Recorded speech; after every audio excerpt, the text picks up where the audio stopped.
When things get harder to buy, to find, when it seems like every investor in the world is looking for the same kinds of deals, then you have to go what I call wider and deeper. Wider means there are opportunities everywhere. Send me to any city in the world, and you're going to find highly motivated sellers in every city in the world.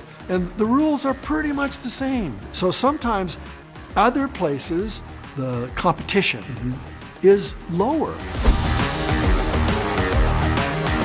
So we need to produce about 1.4 million housing units per year to keep up with the demand that's out there. We are often producing somewhere between 700,000 to 1 million units per year. We're not going to get out of that deficit until about 2024 or 2025. Look, I say there's three types of people in the world. There's people who make things happen, people who watch things happen, and people who wonder what happened. You don't want to be in the third category. You want to be the person who makes things happen, which means that you need to take responsibility for your financial future and your financial education. You know, if you can knock out $40,000 worth of debt with one transaction and make more than most people make in a year of labor, why not continue doing that? I say keep your eyes open, because you never know if that awesome opportunity is a little mobile home deal, or it could be a fix and flip deal, it might be a good rental project, it could be a gold mine. You know, you never know until you see that, but if you keep your eyes open and if you know the basic concepts of real estate investing, you can be aware of all sorts of great opportunities that'll come your way.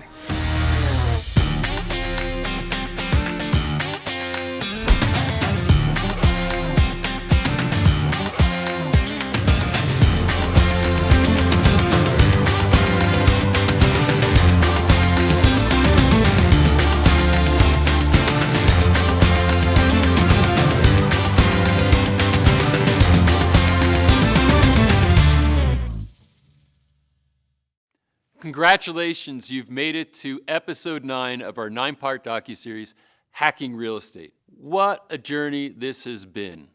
I love things that have the potential to change your future. You could be on one path over a period of time, and then suddenly something occurs, an experience you have can put you on a completely new and different path. People call that an inflection point in your life. And with this series, our intent and our hope and dream was that this could be an inflection point for you. And maybe not just you, but maybe your loved ones, your children, your family, other people that you care about.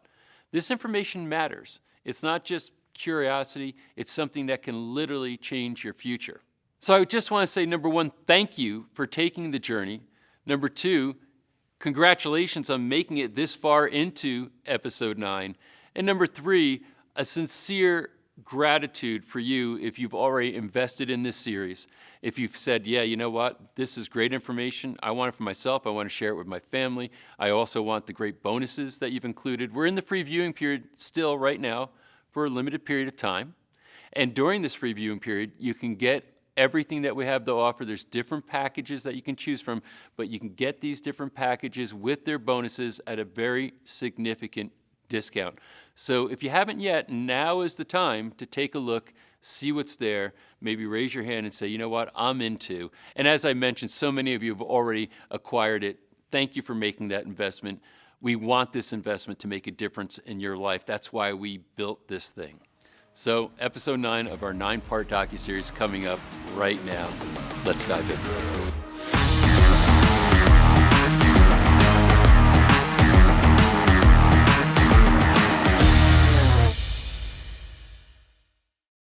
Well, James, next up, we have, you described him as the OG in part 1, right? Yeah. You know, Robert Allen. I mean, he is one of the guys that's been around forever, has a lot of reverence. People look up to him out there in the world, right? Because he's written the books, he's taught the courses, he's created the success, and he's done it over a period of decades. So how was part 2 of his interview? I mean, he's really at the pinnacle of real estate investment and mentoring and teaching. And what I loved about, he's so down to earth. Yeah. I mean, he's fun. We had a lot of laughs, right? A lot of them off camera, but some on. He's so easy to talk to and get to know, and just so genuine in his wanting to give away all his knowledge. Yeah, which is just, that's abundance, right? Yeah. And somebody's just willing to give it all away. So why don't you experience some of Robert Allen's abundance right now? Now, the new game, that's the subject of this conversation. How do I play this new game? Well, when things get harder to buy, to find, when it seems like every investor in the world is looking for the same kinds of deals, then you have to go what I call wider and deeper. Okay, and this is the new, you need to stretch. Wider is you're going to have to go further afield from your own home, whereas my book, I say it pretty clearly, don't buy a property that's outside of 50 miles of your own home if this is the first property you've ever bought. Just don't do that. Why? Because it's risky. Means if you have a bad tenant, you don't want to get in the plane and fly 2 hours to go take care of your property. You know, you want to be able to drive to it. And I still hold to that. Keep within a radius of respectability. But wider means there are opportunities everywhere. So in the United States is one place you can invest. Are there other places in the world where you can invest? The answer is, yeah, send me to any city in the world. Take away my wallet. Give me $100 or 100 euros or 100 yen or whatever it is, you know. And you're going to find highly motivated sellers in every city in the world, as long as they have a traditional, democratic kind of a society. Even in China, though, you can buy, properties are privately owned. So yeah, I can go wide, I can go anywhere in the world, and the rules are pretty much the same. People would say, well, you can't buy properties in Argentina, you can't buy properties in South Africa, you can't buy them in, yeah, you can. And so sometimes other places, the competition is lower in other places. Let me give you a quick example. San Francisco, hot city. If you advertise a great property in San Francisco and it looks to be a bargain, your phone is going to ring off the hook. Just is. Right. But about 4 hours away, Reno, Nevada, it's still a nice market, and people are still looking for deals, but it's a different style of investing. And so our student finds, by looking online in Reno, finds an 8-unit apartment building, nice property, retail price. He knows that it seems to be low priced. It seems to be a very reasonable price. And he goes, what would happen if I advertised this lower price, still retail, still if for that market the price is high, but what if I advertised that same property in a marketplace that was hotter and higher in its median price? So this is creativity. This is saying, I'm going to market that property, I'm going to flip it to a higher priced marketplace. Sure, they look at those numbers and Totally. that's a steal. He advertises in San Francisco. Now you got to put the ads in the right places and to let people in San Francisco know about it, but the price is maybe a third of what a property would cost in San Francisco, a similar property, 8-unit apartment building. It would be $1 million plus, sometimes $2 million. Sure. In Reno, much lower. He advertises in San Francisco. His phone is off the hook, blown off the hook. Two advantages to that. Remember, you need to learn how to find deals. So he had to look in one market and using the 9 ways of finding highly motivated sellers, and then he had to fund it. Now remember, he doesn't have the financing to buy that apartment building. He doesn't have the credit, the cash flow, the collateral. The banker wants that stuff. But he knows that somebody in San Francisco does. So the mindset you have is, if I don't have it, somebody does. And I can show that somebody how they could take advantage of my knowledge, and they could buy that property and I could win at the same time. So he says to them on the phone, as the phone's ringing, 50 people are calling, where is it located? It's located in Reno. No, I'm not interested. You say, well, what are you looking for? I'm looking for something here in San Francisco. What kind of budget do you have for that? I got $100,000. Good. Now I take that name down. He may not buy the property I have, but I got the money now. I've got somebody who is seriously looking for deals, and now I can pretend like that's my money. So I can go look, and as soon as I find something that fits his parameters, I can call him on the phone and I could say, ma'am, sir, I found one. You want it? Here's the location.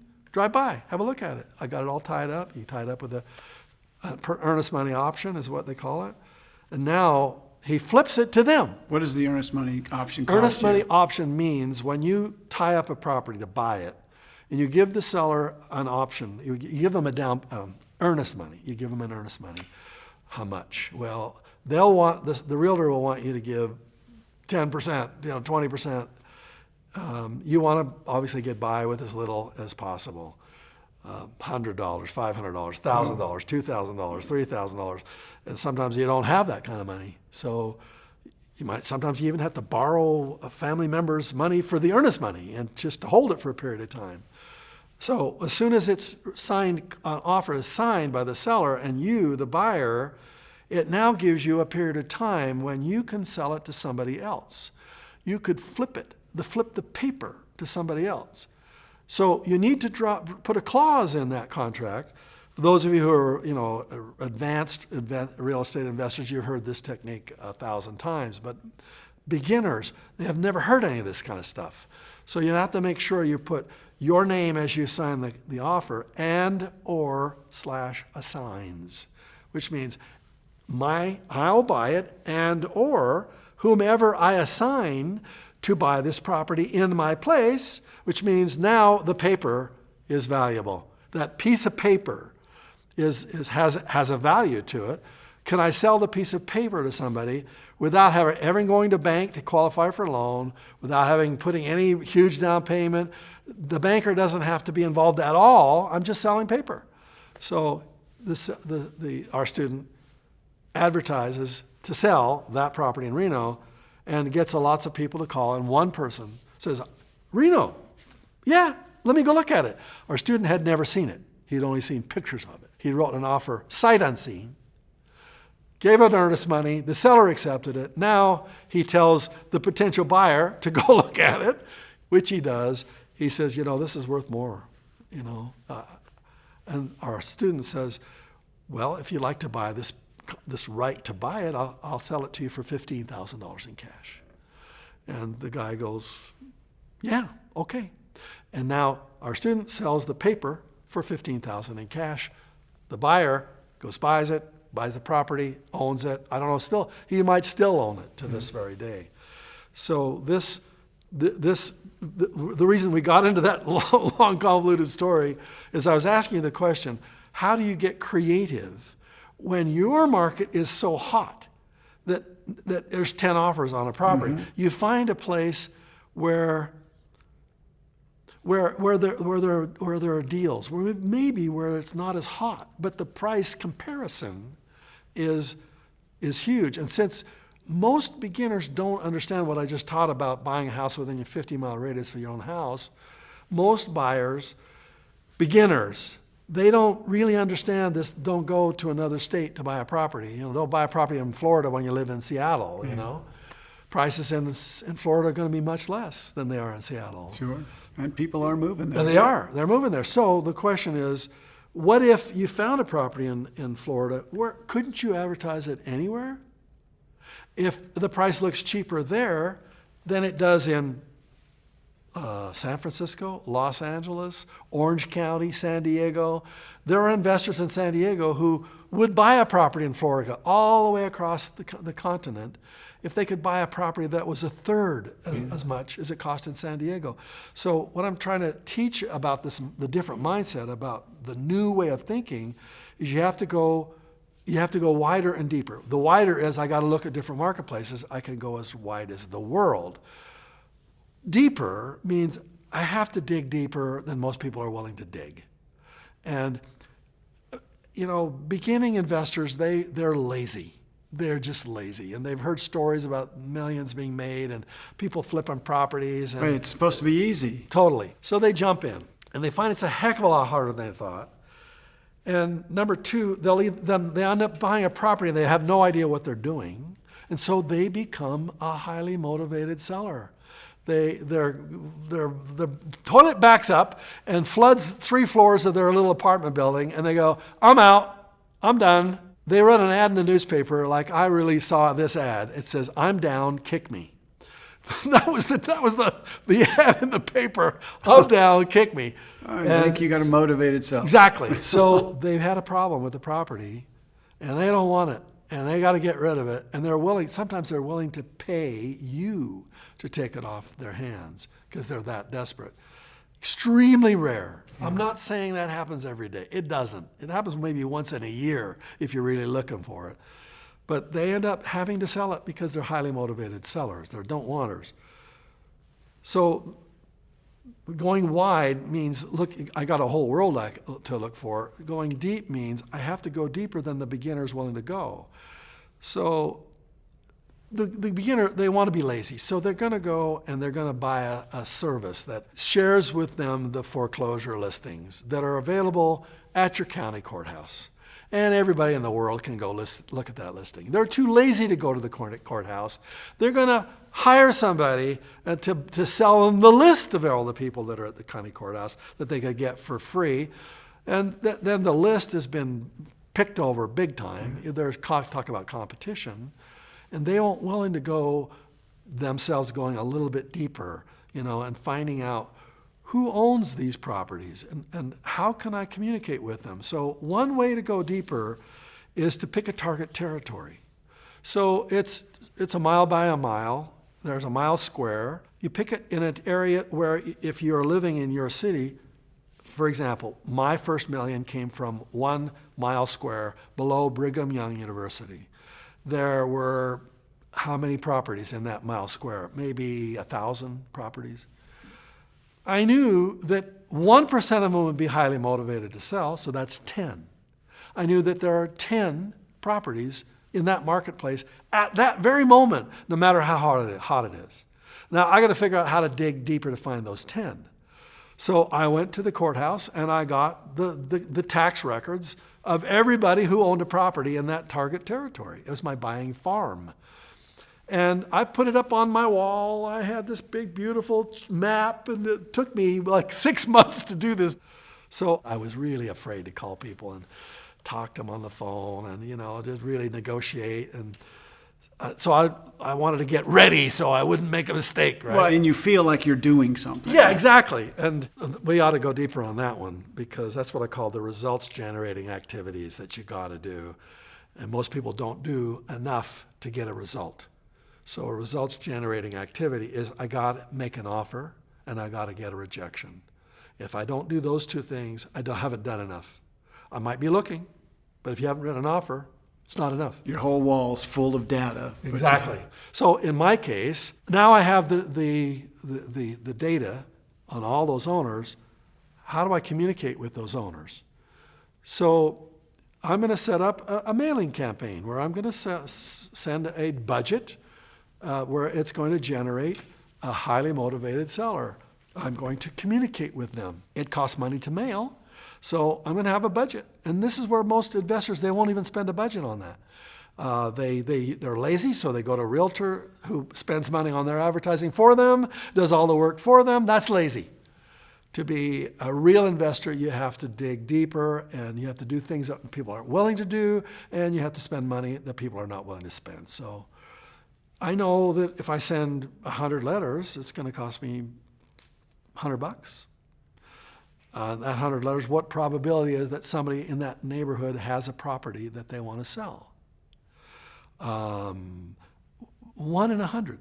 That means just like normal marketing, if I get 1% response, that's pretty good. So 99 rejections or 99 people who do not respond, and one of them might respond and say, yeah, I got a property for sale. Then I'm going to do an analysis.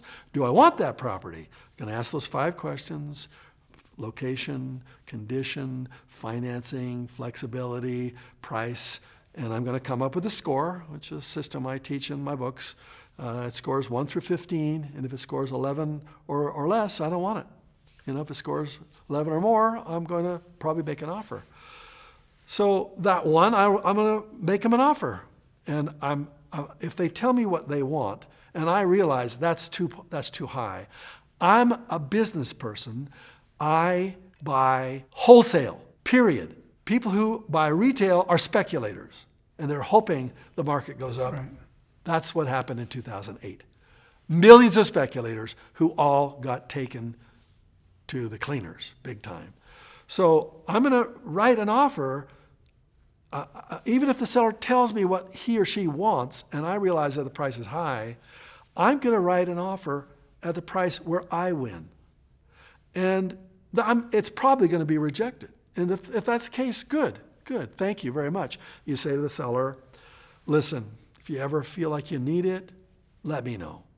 I'll be here, you know. Mm-hmm. But I'm not trying to offend you. It's just that I want to win, and this is how I win. And if you don't win at this, let's not do business.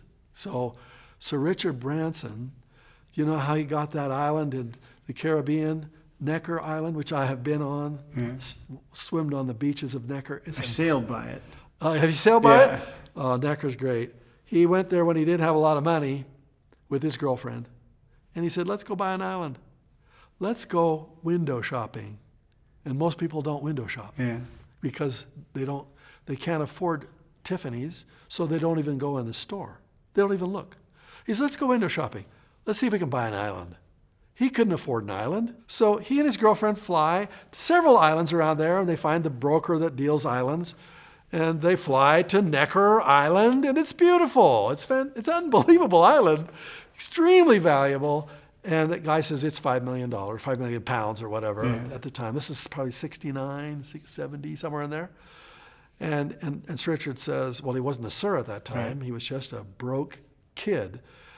And he goes, I'll pay you $200,000 for it. And he was thrown off the island. Talking about being thrown off the island. Yeah, I don't think the Sex Pistols had made it yet. That's right, exactly. It's true. I think he was making a little bit of money on doing other things. He's an entrepreneur. And he comes back to England. He tracks down the owner. And he says to the owner, I made an offer, and would you ever get an offer? He says, no, it was never presented to me. And he goes, it's 200,000 pounds. You know, would you like it or not? And the guy says, no, I don't want it. So I'm going from memory. I think these numbers are right. And so like 6 months later, the guy calls him and says, okay, I'll take 200,000. From $5 million. So Richard Branson goes, I'll pay you 185. He's ballsy. Exactly. And the guy says, okay, I need the money. It's an island maybe he had never seen, maybe he inherited it. It wasn't that big a deal to him. But now Sir Richard Branson has only one problem. He doesn't have the money. Okay, now there's a rule that one of my students taught me actually, and I love this quote. Just say yes and figure it out. So the guy says, okay, I'll take 185. So he says, okay, good, I'll do it. But he doesn't have the money. What does he have to do? See, if you find a great deal, you got to go fund it. And so he has to go raise the money from friends and selling all the assets and from an aunt and, a sister. And he raises as much money as he can. Now he owns Necker Island, which has a value of probably millions and millions of dollars that he bought for less than 200,000 pounds. Now, you want to know why he was able to fund it? I'm not sure this is actually really true, but I think that it's because of that island that he was able to really launch a lot of his other ventures, because it just stretched his mind so big. Now he owns 400, Branson properties, Virgin properties. So when people think of rich people, they always think of people who have the money to go buy an island. He didn't have the money to buy an island, and neither does the person watching to this show. You don't have it either, because there's going to get to the point where the property you want is bigger than you, bigger than what you could afford. But if it's a deal, just say yes and go figure it out, because there's lots of money chasing deals, and deals are rare. So as I think it was Schuler that said, money is attracted to great deals. So if you don't have the money, then go find the deal. Go window shopping until you find the deal, tie it up, and off you go. So that was one way of going deeper. I said, go find a very focused territory in your city and go deep in that one. Find out who are the owners, realizing that they're being approached by real estate agents all the time, saying, would you like to list your property? And real estate, forgive me for saying that, I'm going to say some nasty stuff. Having been a realtor myself for a couple of years, I know what it's like.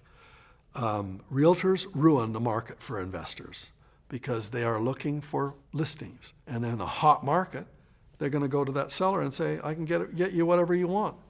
And so they make property values retail instead of finding someone who needs to sell their property and bringing an investor to buy it. So real estate agents are playing a retail game. Sure. And guess what they're going to tell you when you walk in the door and say, hello, I just read Robert Allen's book on nothing down, and I'm here to buy a property with nothing down. And they're going to what? They're going to throw you out of the office because they're playing a retail game. They're playing a traditional game. We're not traditional. We're creative. That means I look for someone who needs a creative solution. I become resourceful enough to buy it. Then I find somebody I can sell it to, or I own it myself. And for me at first, I was a bird dog. And then I became an angel. Let's go deeper on how to find deals. Let's go deeper. Yes. Most people wouldn't hire someone to look for real estate for you. They'd hire a real estate person, but they wouldn't hire an exclusive employee that all they do is find real estate for you. Let me share with you a technique for finding an employee and paying them zero, nothing. So I went to my MBA department where I graduated with my MBA. I said, you have a summertime work, don't you? Great. Like a job? Here's the job. I'm going to teach you how to find real estate deals. I will share with you the secrets of how to do that.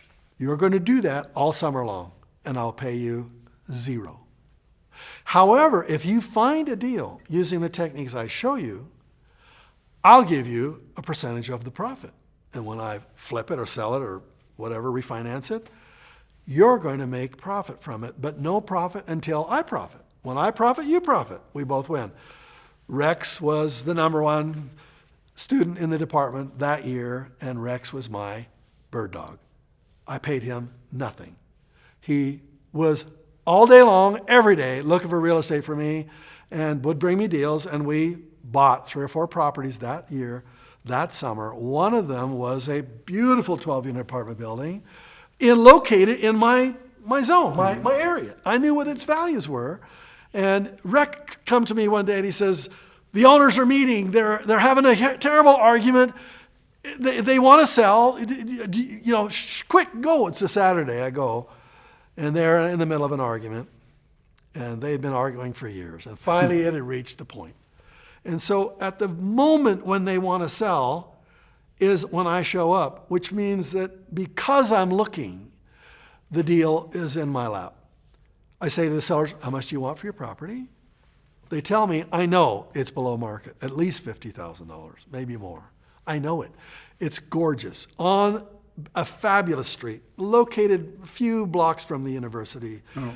Well taken care of. It's not distressed in any way. It's just the partnership is distressed. And I said, good, let me give you a $500 check here to tie it up. I'll give you your price. We'll close in 6-7 weeks. This goes back to what you said earlier about invest in the people, or look for the people. Looking for people problems, not property problems. Exactly, yeah. Exactly. So there are a lot of reasons why people become highly motivated. There are like 30 reasons. In this case, it was a partnership problem. I said, I'll give you whatever you want. Didn't negotiate. There's no negotiation. I just gave him $500, which was low by the time, was low. And I said, now don't cash that. When we set up the escrow, we'll get it all taken care of. So I gave him a check that didn't have enough money to cover. So basically, I wasn't that's not true. I'm just having fun. So now I have to find somebody who's got the money to close in my place. And I had been dealing with some real rich investors. I'm the bird dog, but Rex was my bird dog. I'm the senior bird dog. I go to the buyer and I say, I need $7,000 in cash for this piece of paper. You close on it in your name, and at the closing, I walk out with $7,000 cash. Is that a deal? He said, are you kidding? Fabulous deal, way below the market. Everybody wins. I just should have won a lot more. I should have done a higher price. Mm-hmm. what I'm trying to say is that my going deep was finding the deals by hiring people and paying them nothing. So this is what I mean by going deep. If you don't have it, somebody does, meaning you don't have the time to look for deals, then set up a system where the deals flow to you instead of you flowing out to get the deals. So we can go deeper in how to find the deals. You can go deeper in how to fund the deals. You can go deeper in what do you do with the property. So let's go deeper on that one. Let's go deeper on what do I do with the property where I can make it more valuable. Right. See, so the problem with today, prices are being driven up, and therefore we have to pay retail for real estate. So then I'm going to go to another way of making money. And the thing you understand about real estate is its cash flow makes it more valuable if it has higher cash flow. Okay, because commercial real estate is based upon cash flow, not on how much it costs to fix it, to build it. Single family homes, their value is based upon what it costs to build it, Right. based upon what other properties like it are selling for. Commercial is totally different. So I want to change the game. This is the new way of thinking about real estate. I'm not going to be a residential real estate investor. I have to flip the switch. Remember I said you need to be you flip it or a fixer or a flipper or a flip-flopper. A flip-flopper is a person who finds its current usage and flops it to another usage. For example, commercial real estate. When I go to commercial real estate and I increase its cash flow, I dramatically increase the value of that same home, the same house in the same neighborhood, because I make it a residential, a rental for residential people who have serious problems. I turn it into for example, people who have autism. They have homes for people with autism, and they have government funding. And so you have a 4-bedroom house. It has 4 bedrooms for 4 tenants. These are not your normal tenant. A tenant you would normally put into that house might be $1,000, $2,000 a month. But each of these autistic tenants, or it could be serious other health issues, Sure. you know, the government funds those things. And of course, you need to have a business going. It means you have to have some professionals that show up at that place who can take care of. Right. So it requires employees. It requires a totally different mindset. You're not managing apartments now, you're managing a business. But since the rent goes up from maybe $2,000 a month to $8,000 or $12,000 a month. Because it's a care facility. Totally, it's a care facility. Now, obviously there's zoning issues and you got some neighbors that will not be happy with that, but guess what? It's a huge marketplace where they've now converted a property from a rental into a business, a care facility. Big money from that. Now I turn that business up, that house, maybe that house cost me $300,000 to buy. Now I double its value, double it. And I get cash flow and its value goes up. So my net worth goes up and my cash flow goes up. So that's what I'm trying to say. You have to look with new eyes at every property, which is the new game that we're trying to teach you here. It's just seeing the world with different eyes, you know? When I walk into a real estate property, I see things differently than most investors do, especially beginning investors. I see opportunities everywhere because I have so many examples of things I've done like that. I go, we could do this with that, we could flip this one, we could increase its value, we could split it off and sell off half of it to somebody else. You're not stuck in a narrow channel. I'm not stuck. I'm much deeper into that. And sometimes when the market's hot, you have to go deeper. And you have to just think in a totally different way. And yet there's still profit. Where everywhere you look, in whatever market you're in, there is a strategy that works for you. And what I hope our viewers are getting from this is You can do this. You can do this. Don't let anybody tell you you can't do it. You can do this. However, it requires, some training and some learning and some deepening of what you think. And all these speculators are out there. They're just trying to make a quick buck. They're get-rich people. We don't want get-rich quick people. We don't want that. And you don't want to be that way. You want to be a business person. You want to improve. You want to create value. I want to create value for both of us. Totally. Yeah. So no value, that's get rich quick. It's not good. Can you do it? Sure, you can. But eventually, the market changes, the cycle changes, and you get left holding the bag. Not going to do that. Don't play that game. What's the most creative thing you've done with a single family home? Well, the house we just bought. Oh, okay. Yeah. Beautiful neighborhood, fantastic neighborhood. Nobody was selling. We wanted to live there, so I went deeper. This is your own home. The home I'm living in right now. Nice. What'd you do? And it needed some work. It needed some work to fix it up, and the values. And we knew it was a good price when we bought it, but it needed some work, and that was the problem with it, right?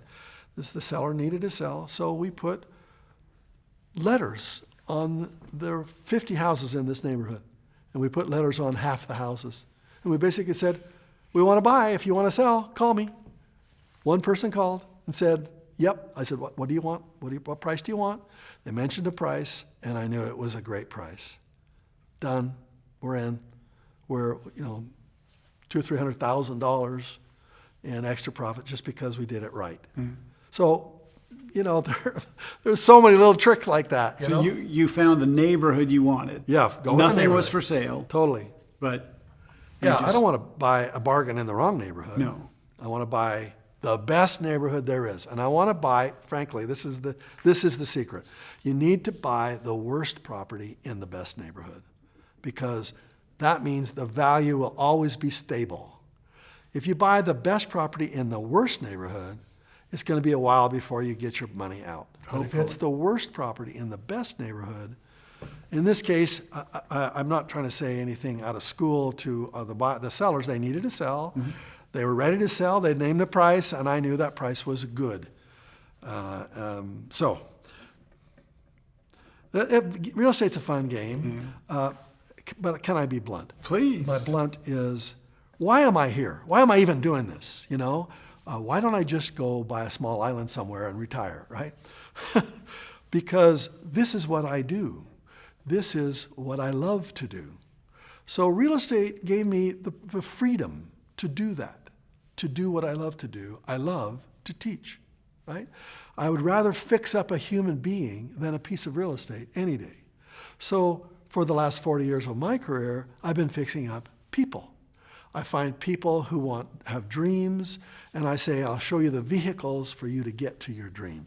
Real estate is one vehicle. There are other ways in which I teach them, but this is what I was born to do. This is my purpose in life. And I know that's a crazy way to say it. I believe that the reason I know that is because the first time somebody wrote me a letter and said, "Robert, that seminar that changed my life. It changed my life." And I didn't change their life. In fact, I didn't even teach the seminar. It was just my seminar that somebody else taught. It was my ideas, organized that way. And I began to realize that I liked my real estate, but I got joy from that letter. And the joy never goes away. Yeah. And I have thousands of joyful letters like that, thousands of them. And today we're going to generate some more. Sure. People are going to go, "I like that Robert Allen guy," or "I don't like that Robert Allen guy. I like those other people that are, in this video that they're shooting here." And so you'll resonate with somebody, and you'll go. Then I say, go resonate with whomever you resonate with, because maybe they're the people who are supposed to take you to the next level. But a few people are going to resonate with this message, and they're going to go, "I kind of like the way he teaches it. He's fun, he's creative, he's different." And then they're going to go, maybe he could teach me something. Sure. And if that's the case, great. Then the universe put us together. and let's resonate together, right? That's what I was born to do, you know. And you became an author. Way back then, you wanted to be an author. Yeah, people ask all the time, do you make more money from your real estate information or from your real estate? And I was so embarrassed to answer that question for so many years because I felt like, well, yeah, it's true. I do make more money from my real estate education. But why shouldn't you? Because that gives, right? I know, but I was afraid of what the wrong people were thinking. They were not my audience, meaning there are these people out there who don't like people like us who share messages like this because they think, well, they're making more money from their real estate education than they're from their real estate. And I was allowing that to affect me. So I would say, well, but I'm real estate made me a fortune, and but today I'll say, I'll make 1,000 times more money in the information than you will in the real estate. Because, you know why that is? Because my city where I buy my real estate is fixed. And it goes up and down in the neighborhoods, but it's fixed. Yeah. But I reach the world, and there are 7 billion people, and a certain percentage of those people are looking for this message, and so I have billions of possible customers. Sure. It's unlimited. Yeah. Whereas my real estate is not unlimited. Even the cash flow from my real estate can only go up so much, unless I'm doing some deal like turning it into a care facility where I double the income. But generally speaking, your apartments are going to go up 5%, 8%, but my information can go up 5,000%. Why is that? Because what does it cost to create an online program? What's your physical cost? 1%. 1%. And the profit's 99%, whereas in any other business, in any physical business you're trying to market a product in, your physical cost is going to be 25, 30, 40, 50, 60%. Therefore, your profit margin is a lot lower. The information business is big time. Yeah. But if you hadn't embraced that, you wouldn't have those letters. Totally. Right? That joy. Totally. You'd have a big bank account, but you wouldn't have that joy. Well, I knew I was always going to write a book even before I had anything to write it about. Right. I knew that I would be an author, and I've been an author a dozen times since, reached millions and millions of people, traveling all around the world, speaking to China and Russia until COVID happened. It shut that down. But now I did it. I just did a session in Italy, in my office, in my home, 7:30 in the morning, to thousands of people on Zoom. Hey, maybe I like this. There's always opportunity. Always opportunity, right? Yeah. Robert, thank you so much. There was so much in there. I love the story about going to San Francisco with 3 days because it kind of mirrors where we are today because you had such a tight time frame. Finding the deal, right? Yes. So even if there were a lot of deals at that time, you had less than 3 days and literally no money. Right. So that to me mirrors today because finding the deals is that much harder, right? Come and go that fast. Yeah. So I'm on that time constraint, and then how to find the money, get creative, and make it the right property. And then once you got the property, what's the right thing to do with it? And I think that's kind of all of it. And mindset is so important. Have you read Think and Grow Rich? Yeah. You know, it's the classic book. You just have to read the 13 principles of Think and Grow Rich. You know, desire, faith, autosuggestion, specialized knowledge, imagination, decision, organized planning, persistence, the power of the mastermind, the mystery of sex transmutation, the brain, the subconscious mind, the sixth sense. I know those principles backwards and forwards. Sounds like it. Because mindset is everything. And most people allow this critical voice to talk them out of their dreams. The critical voice is a liar. It doesn't want you to win. Don't listen to it. You are destined to do great things in your life. So now go do them. There's no more perfect way to wrap this, sir. Thank you. You're welcome. That completes part 2 of James's 2-part interview with Robert Allen. Again, Robert Allen's just such a giant in the real estate investment industry and someone who a lot of people have learned from. So it was really great that he said yes and decided to sit down and share his wisdom with you. So thanks for being here.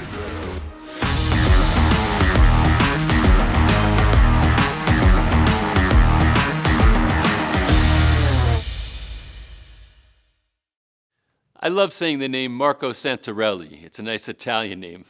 Being I'm Italian, I like those types of names. Anyway, Marco is someone who's created great success in investing in rental properties, somebody I learned a lot from over time. And James had the opportunity to sit down with Marco Santarelli so that he can question him to tease out exactly what his strategies are and how he created his success. It's coming right up. Marco Santarelli, we got a lot to talk about, my friend. I'm so excited you're here, and thanks for being here. I love that you got started at 18. I don't want to steal your thunder. Why don't you tell us a little bit about who you are, how you got started, and I blew it. I already said you got started at 18, which I love. Well, it's fine. I love talking about real estate and helping people to invest. And my journey is one that's kind of exciting, and I hope it's inspiring for some people. I just knew at a young age I wanted to be financially free. I didn't know exactly how to get there. So in my teens, I actually studied how to be an entrepreneur and how to invest. And real estate was a big component of that. I couldn't get financing until I was 18. So I literally had to wait until I turned 18 to get financing to buy my first rental property, which was a townhome unit. But that was when the writing was on the wall. I bought my first rental property at the age of 18, and I want that to be an inspiration to people who are in their early teens, 20s, and whatnot.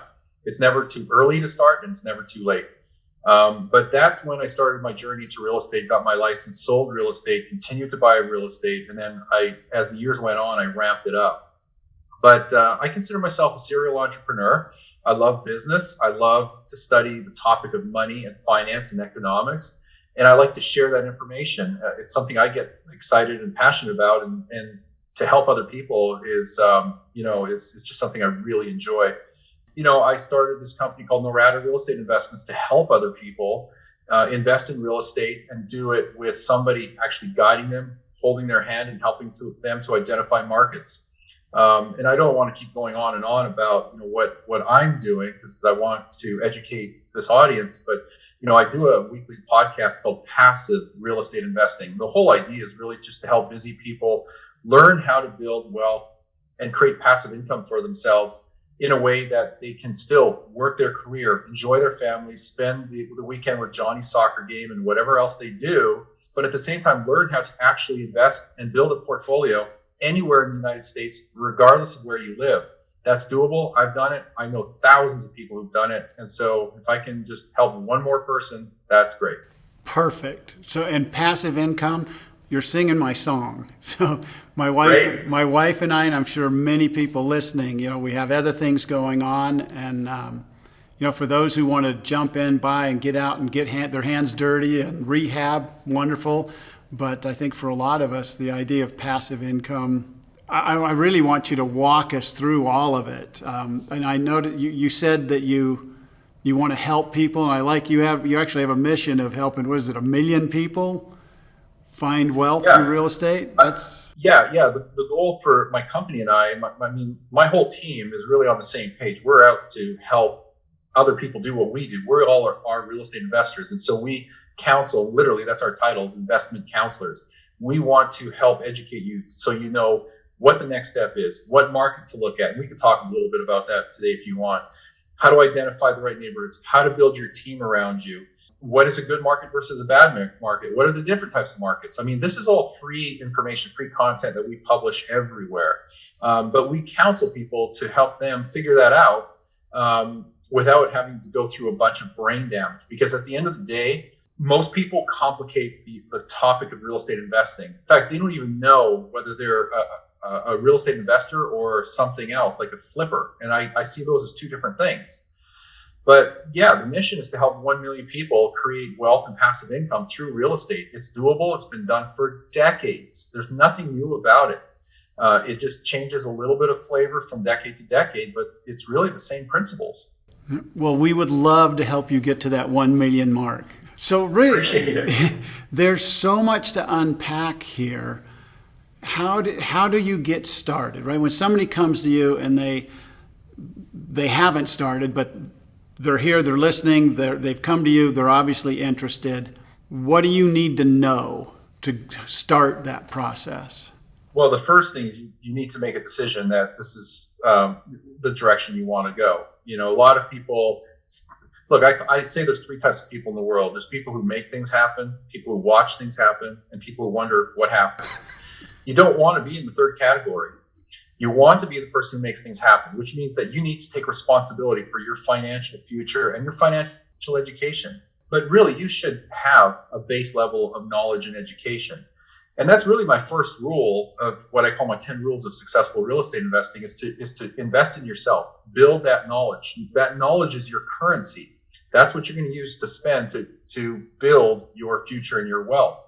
So it all starts with you making the decision to say, I'm going to take control of my financial freedom. I'm going to put myself on the path to achieve it. Now, what do I need to do? Well, it all starts with education. You can't invest in real estate or stocks or anything else unless you take the first step of investing in this thing between your ears. You have to invest in your knowledge, your brain, yourself. It's called self-development, and it's just called knowledge. That's where you start. You also need to be unafraid of being able to ask other people for help and information. And this is where I guess professionals come in. Not all of them are necessarily trustworthy, but you work with a team that will help you achieve your investment goals. So knowledge is the first thing, and then identifying your investment goals. If you can't do this on your own, seek help. There's a lot of people who are willing to help you either through love or through their profession. But once you have your investment goals set for yourself or an idea of what you want to achieve, now you start building a team around you and you continue your education. So that's the starting point. That's a big answer to your question, but that's the starting point. It's a big question, right? I love your questions. I think they're fantastic. So I look at it as there's 5 core people that you need on your team. You need an acquisitions person, whether that's a real estate agent, a broker, a wholesaler, or somebody who's going to be able to provide deal flow to you. Now, this assumes that you've gotten over the decision-making process of, yes, I'm going to invest in real estate. I'm going to build a portfolio. Yes, I'm going to educate myself and build my knowledge bank. And I'm going to set some goals for myself. That could be 10 properties in 10 years. It could be 10 properties in 1 year. Depends on the speed you want to go. And your speed is often limited by your resources, which is capital and credit. If you have good credit and you have lots of capital, you're on the fast track.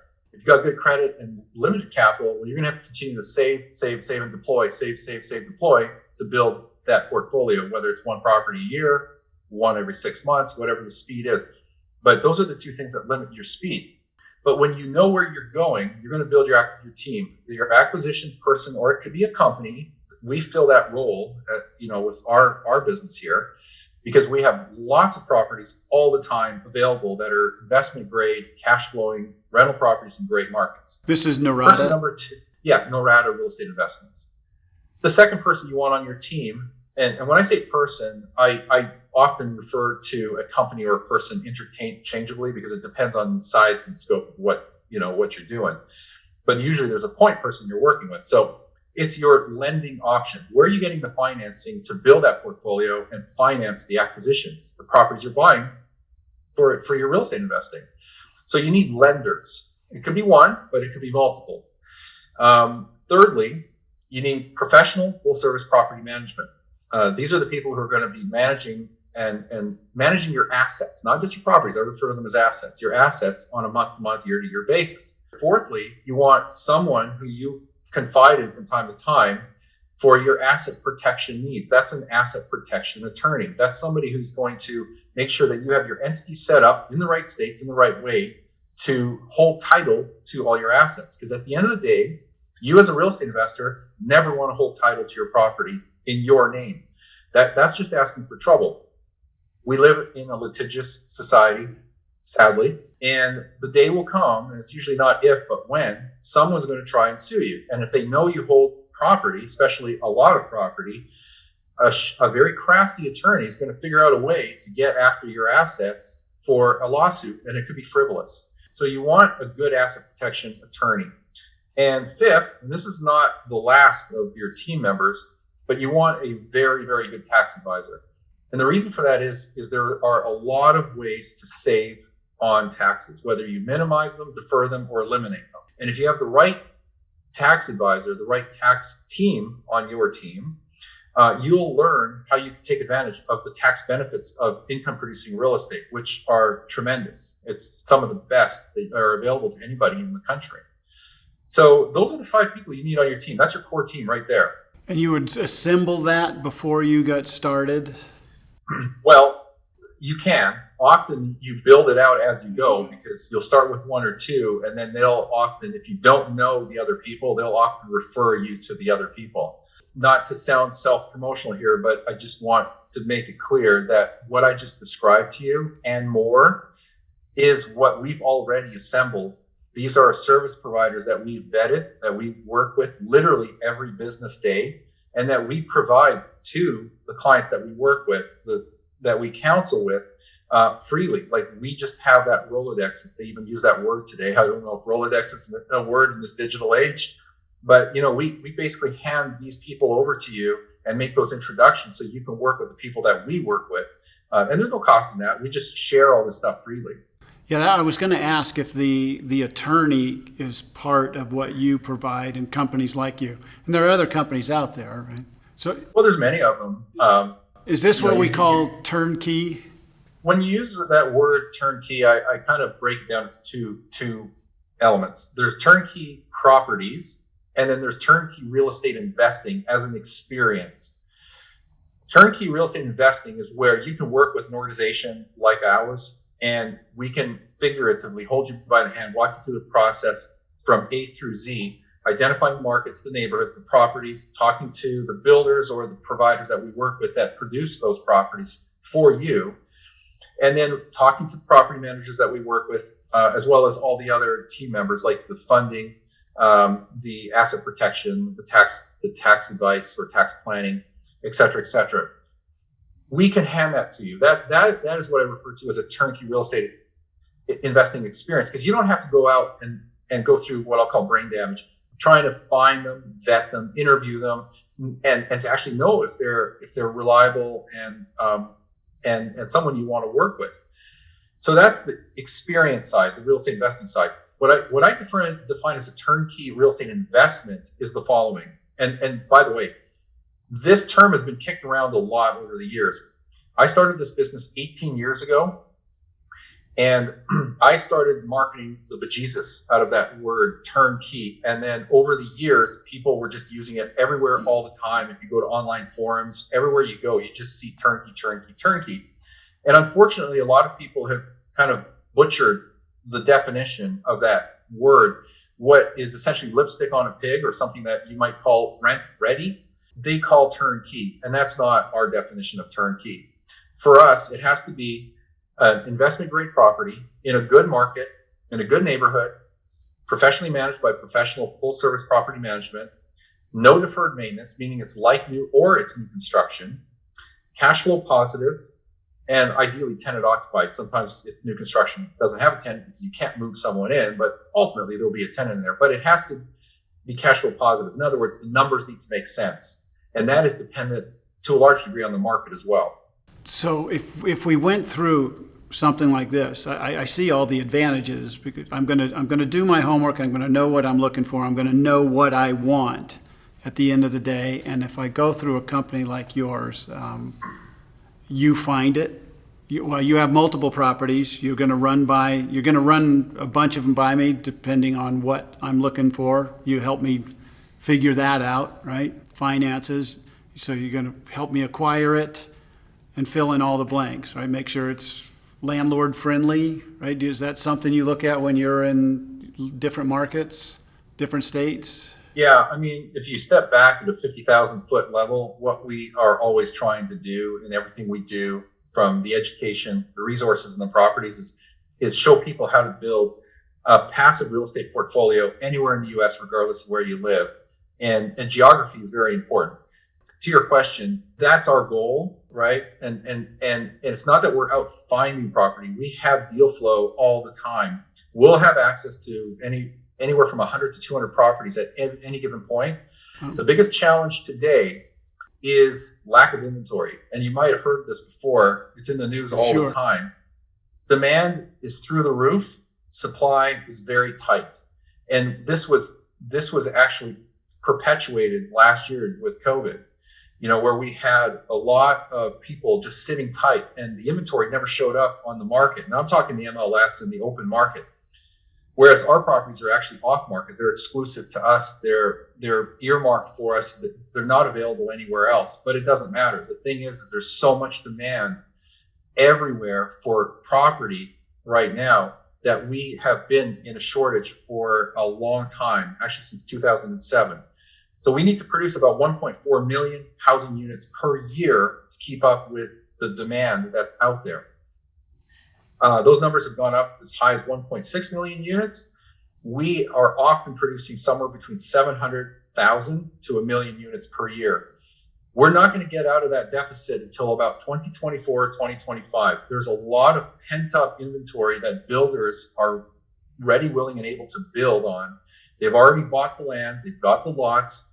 They are pacing themselves as far as how fast they put that inventory out. It will come, but we're still in a deficit. We will continue to be in a deficit in terms of supply until about 2024. After that, we're going to see more of a swing towards equilibrium, and hopefully there'll be a more balanced market. And I don't know about affordable housing, but we'll see what happens there. I mean, we haven't been in a state of equilibrium since about 2006, 2007. That's when we had so much new construction going on in this country, like everywhere from Florida to California. We were cranking out units, and everybody was buying it.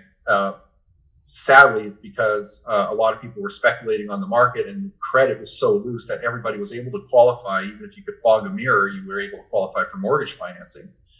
So we overbuilt. That's the problem. We overbuilt, and then we had this glut. But fortunately, that excess inventory got absorbed because demand just continued to grow.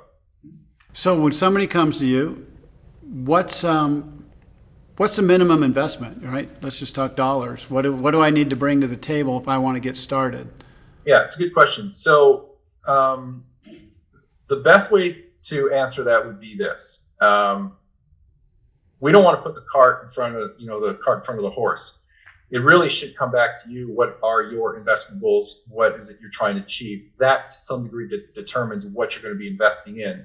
However, if we're talking about it in terms of dollars, rental properties range, and I'm going to give you a broad range from 80 to 100,000 on the low end to about 200 to 300,000 on the high end. I'm talking about single-family detached homes, your 3-bedroom typical, sometimes 4-bedroom homes in various communities. Why is there such a range? Well, it's simple. There's a broad range because obviously all real estate is local. Every market is different. You can't compare a single-family home in San Francisco, which might be $1.2 million, versus a single-family home of comparable square footage in a place like Indianapolis or maybe even Memphis, Tennessee. That same square footage is going to be radically different in price. So it is very, very much market specific. However, in the markets that we operate in, which is about 25 markets, mostly in the Midwest, the Northeast, the South, and the Southeast, these are areas where the numbers make sense. There's good job opportunities, job growth, population growth. They're healthy markets. There's enough supply. Numbers aren't out of whack. And very importantly, they're not incredibly unaffordable markets, meaning affordability is still in check. Whereas places like the coastal markets of the United States, which are very inflated, San Francisco being a prime example, the numbers are just too expensive. They're too high. They far outstrip what the rents are. So as prices increase rapidly, rents don't keep up at the same pace. The price appreciation far outpaces it. And so the numbers don't make sense anymore. Affordability drops and the numbers don't pan out from a cash flow perspective. So having said that, there are markets that we focus on, and those markets will be on the low end, 80 to 100,000 for a smaller 3-bedroom home in a decent community, like what I'll call B-class neighborhood, on up to 200,000 or more for a new construction, single-family detached home in some of the nicer neighborhoods, the growth areas, the the path of progress in some of these markets. A lot of this is in Florida, by the way. That's where we're seeing a ton of in-migration, Texas, some of the southern states. But again, this is a long answer to your short question. When we get back to the question of how much do I need to invest, you take that range. Let's just call it a median price of $150,000, even though you can get a $100,000 home. $150,000, 20% down. That's the minimum that you can put down with conventional financing. And these are not your rules or mine. These are the rules of Fannie Mae and Freddie Mac. 20% down on a $150,000 home is $30,000. So your answer to the question is $30,000 plus some closing costs. Call it anywhere from $2,000, $3,000, maybe $4,000. That's what you would need to get started. But I will add one more piece to that. If someone is just getting started or they are limited on their investment capital to deploy into, their next investment, I always suggest that you have reserves, at least 3, maybe 4 months worth of gross rental income. So if the property rents for $1,500 a month, then you should bank, $4,500 to $6,000 just in reserves. That is there if you need it. You probably won't touch it, but just have some liquidity in addition to the down payment as well as the closing costs that you need to make that next purchase. Thank you. So when somebody gets started, do you recommend they buy in their area, or they're okay to buy wherever the better deals are? Like, I'm from San Francisco, so I don't think I'd be doing that. Right. I don't know. That's almost like a softball question. Like, you teed me up for that one. I get that question fairly frequently. Here's what I always say to that. It's unfortunate or sad that a lot of the so-called gurus of the past have always told people, whether they're real estate investors or not, to focus within a 1 or 2 hour radius of where you live. That's actually bad advice. Unless you are a hands-on rehabber or flipper and you're working your local area, then it makes sense because you want to be able to get to it, manage it, or if you're doing the work, be able to do the renovation work. So yes, it makes sense to stay within a 1 or 2 hour radius of where you live, because that's where you're finding the distressed deals, the distressed properties to fix up and then flip, or fix and then refinance and keep it for yourself. But that's bad advice for someone who's got investment capital and they're looking to invest it to get the highest possible return from that investment capital. If that's the case, if that is your goal, then you must be area or market agnostic. You cannot be married to your local market. And you're a great example of this if you're in San Francisco. It's very difficult, if not impossible, to actually invest and have a decent rate of return, whether it's a cap rate, cash on cash return, or whatever you want to measure it in markets like LA, New York, Manhattan, San Francisco, San Jose, etc.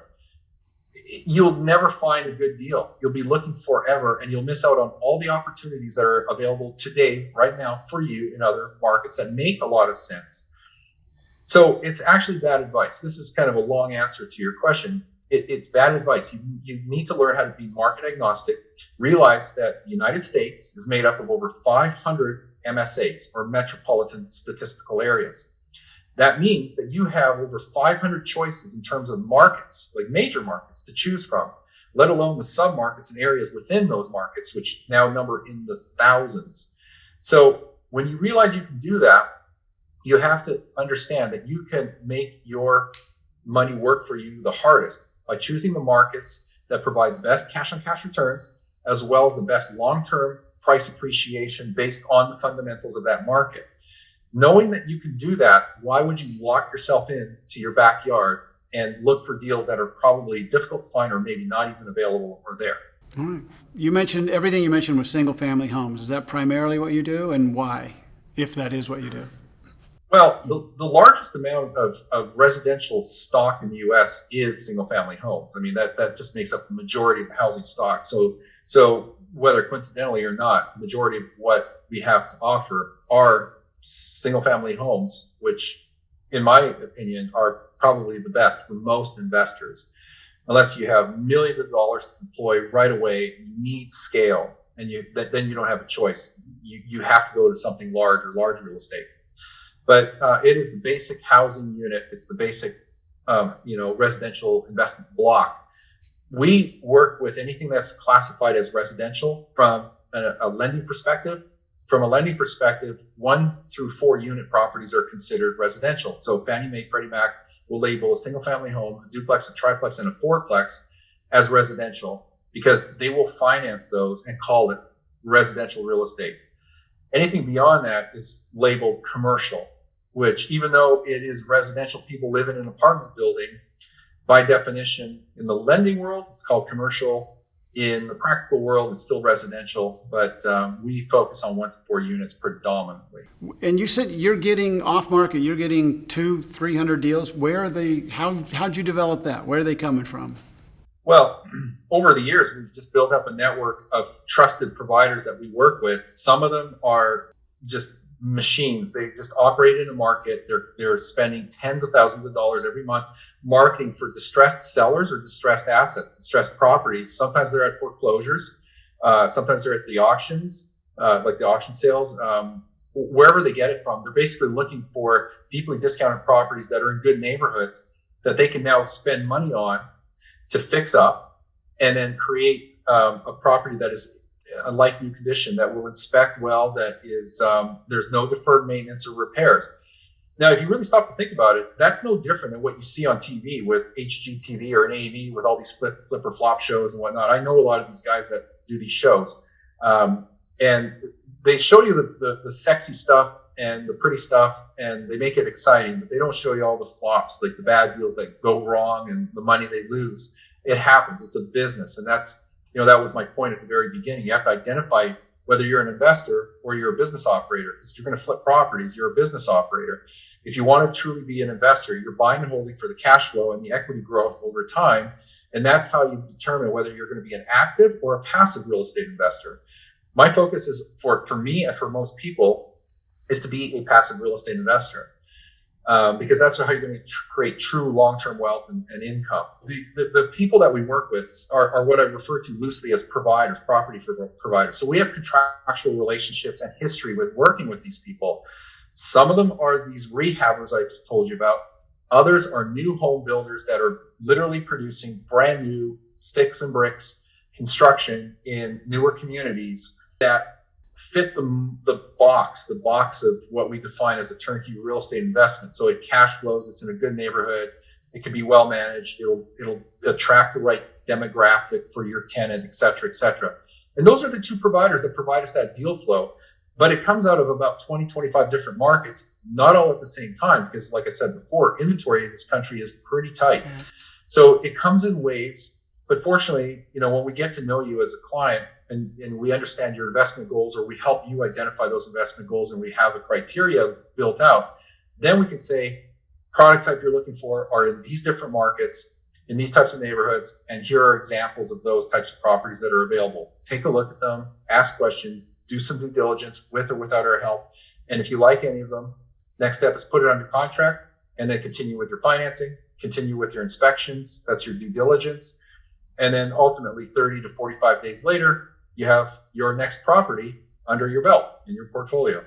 So tell me if I'm missing something, but it sounds like if we purchase through a company like yours, we mitigate a lot of the risk, because a lot of the risk is on the finding it, purchasing it, rehabbing it, and getting it ready, right? So once I buy it, I've got it, it's rehabbed, it's ready to go, it's got a renter, it's got all the infrastructure behind it.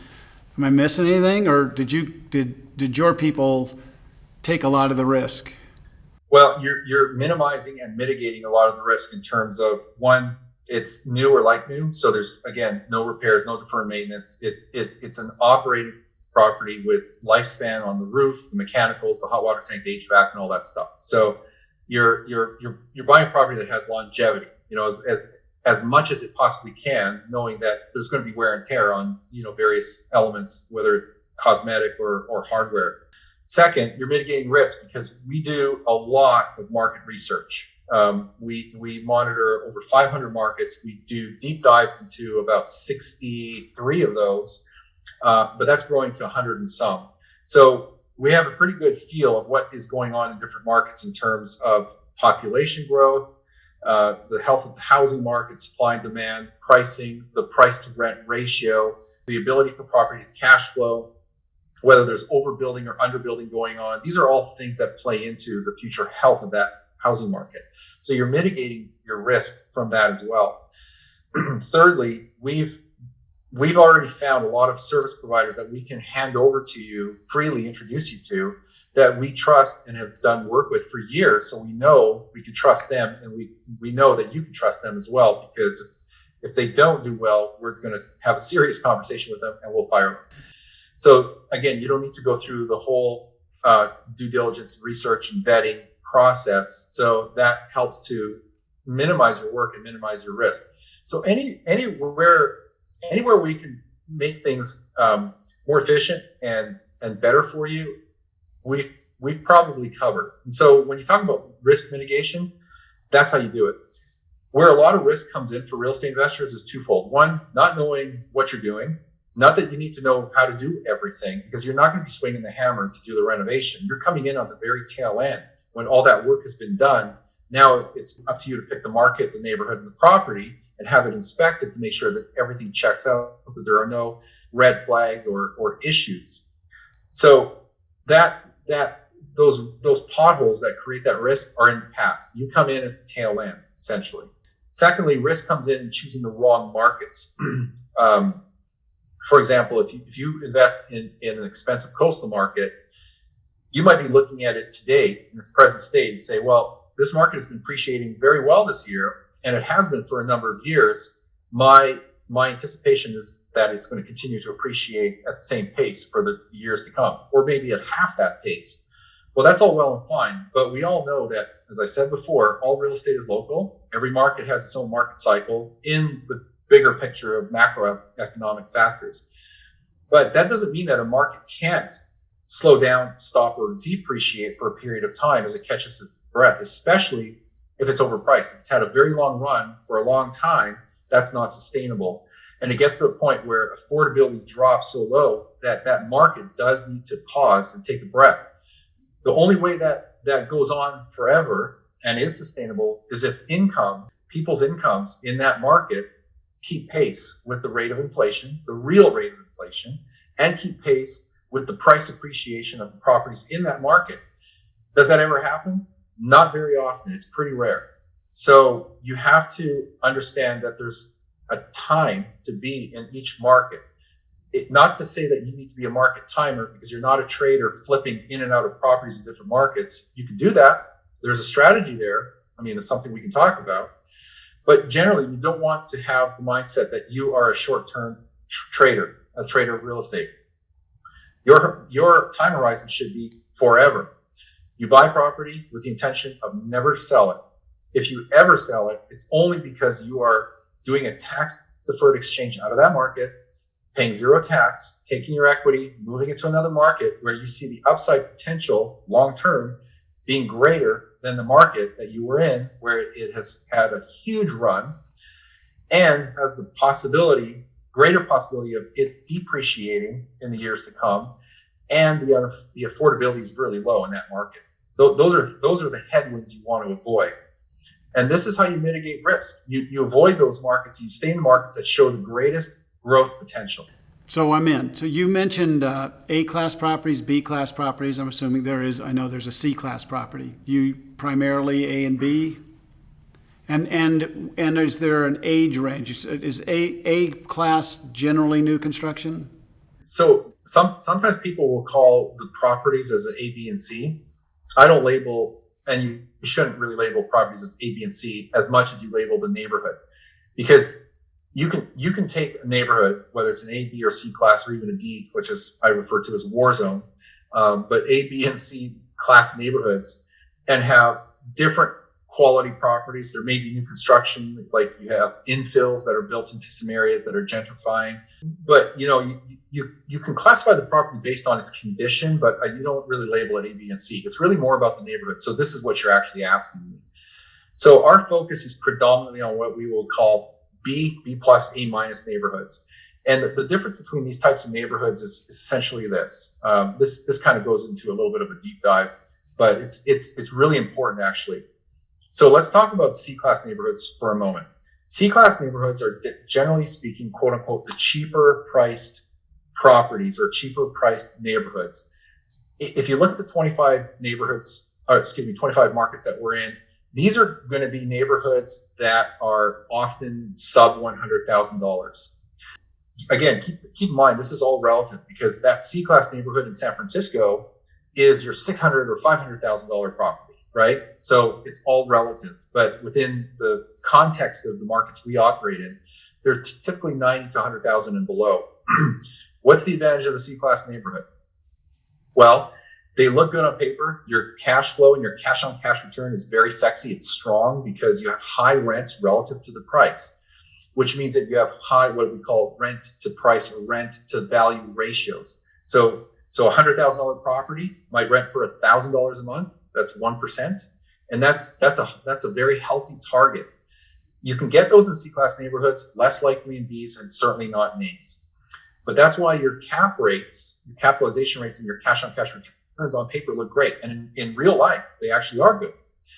However, the problems, if you will, with C-class neighborhoods is you have, anecdotally speaking and otherwise factually, you have higher turnover, you have higher vacancy, and that's because of the type of demographic. And this is not a knock on anybody or, any type of income strata. It's just the type of demographic that you have there. Generally speaking, lower income, lower middle class to lower income communities. The other problem with these C-class neighborhoods is the financing issues. You don't have a lot of rental comps. There are not a lot of retail buyers. There's not a lot of retail turnover. A lot of these properties are typically owned for a long time by a particular family, or there's a lot of investor-owned properties in these communities. So there's not a lot of retail comparables for appraisers to work off of. Therefore, you often will have financing challenges. So that's your C-class neighborhood. Stop me anytime because I'll move on to the quick question. So yeah. I'm assuming, do they also tend to be older homes? Often, yes, because you don't have a lot of revitalization or new construction going on in these areas, unless they're close to certain areas, be it airports or sports facilities or whatnot that are new or growing or being revitalized, where you see gentrification in these areas. And then you'll see investors come in, buy the older, cheaper, distressed or dilapidated properties, knock them down and build brand new infills, like really nice housing. And then that starts to gain momentum. And then all of a sudden you start to see a revitalization of an area that was a C-class neighborhood at one time. And now it's like where the hip and trendy people want to be, and you see the coffee shops and all that kind of stuff pop up. Yeah, but if you go C-class, if it's an older home, you might have, like you said, a sexy monthly return, but you're also going to have higher maintenance going along, right? Yeah, and that's tied into two things. One is the age of the property. Not that that's necessarily a bad thing. It just depends on how well it was maintained and how much deferred maintenance there is in the property. But yes, you will generally see over time more work needed in those older properties to get them up to great condition. So now you're B plus, and A. Well, we talked about C-class in general, whether you subdivided into C minus, C, and C plus. But those are your Cs. Now let's talk about As, because that's the other end of the spectrum. A-class neighborhoods, again, within the context of the 2025 markets that we operate in, which are great for investors, investment grade markets, if you will. These are the higher priced, higher in air quotes, higher priced properties, and these are often over 150,000. With the price appreciation we've seen over the last year, 2 years, you could arguably say this is probably pushing over 175,000 to 200,000 in some of the markets we operate in, but they're generally speaking the higher priced properties. Now, these have lower rent to value ratios, what we were talking about before.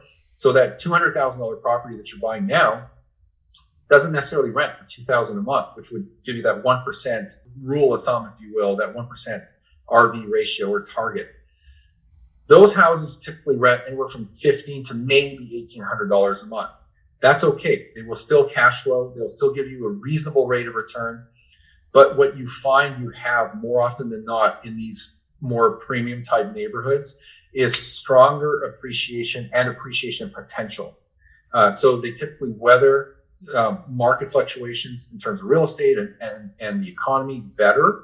They're not the mansion areas. They're just higher end, more of your middle income to mostly upper middle income areas. You'll find more, white collar jobs and professions, etc. I totally get cash flow. I'm all for it. It sounds like, but to me, it kind of seems like betting on the valuation of the house going up is betting versus knowing what your cash flow is.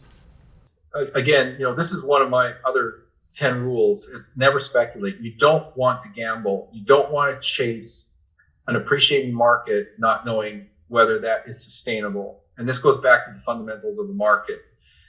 So you shouldn't speculate. You don't want to be a speculator in real estate. This is why market timing can be difficult, and you don't want to be a person who's chasing a market that's been red hot for so long and everybody's talking about it because all the investors have been in this market for years, and you're coming in, at the end of the fourth quarter. That's being silly. You don't want to speculate that way. You will get appreciation. You will get equity growth over time if you invest intelligently, like what we talked about and what we're talking about here today. So don't be a speculator. Invest for cash flow. Cash flow is the glue that holds your deal together, and over time, your equity will grow because your loan will amortize and get lower and lower each month, and appreciation through factors like inflation and organic demand, the migration and population growth in the market will push prices up as well in a healthy manner. So you will get equity growth from those two things going on at the same time. But don't chase the market because it's red hot, because you just don't know how long it's going to stay that way. So that was a good point about the whole, gambling or speculating. But these A-class neighborhoods are not speculating. They are markets that have strong growth because the fundamentals are there. There's strong demand, there's desirability, they're in the path of progress. The market or the city or the metro area is growing. They actually have a legitimate need for housing. It's not just a shell house or a shell city like you find in, maybe places like in China where they have literally ghost cities. These are markets that have healthy organic growth. So there is that demand there. But they don't look good on paper in the sense that they don't look as good on paper as the cash on cash returns and the cap rates compared to like B's and C-class neighborhoods. But they still cash flow. They still generate income. And over the years, rents will go up. You may be able to refinance. You will be able to find ways to increase that monthly cash flow, that rental income that you're going to benefit from. And then, this kind of goes into some other strategies on, paying off the mortgages and increasing your cash flows and other kinds of things. But let's get back to the A-class neighborhoods here.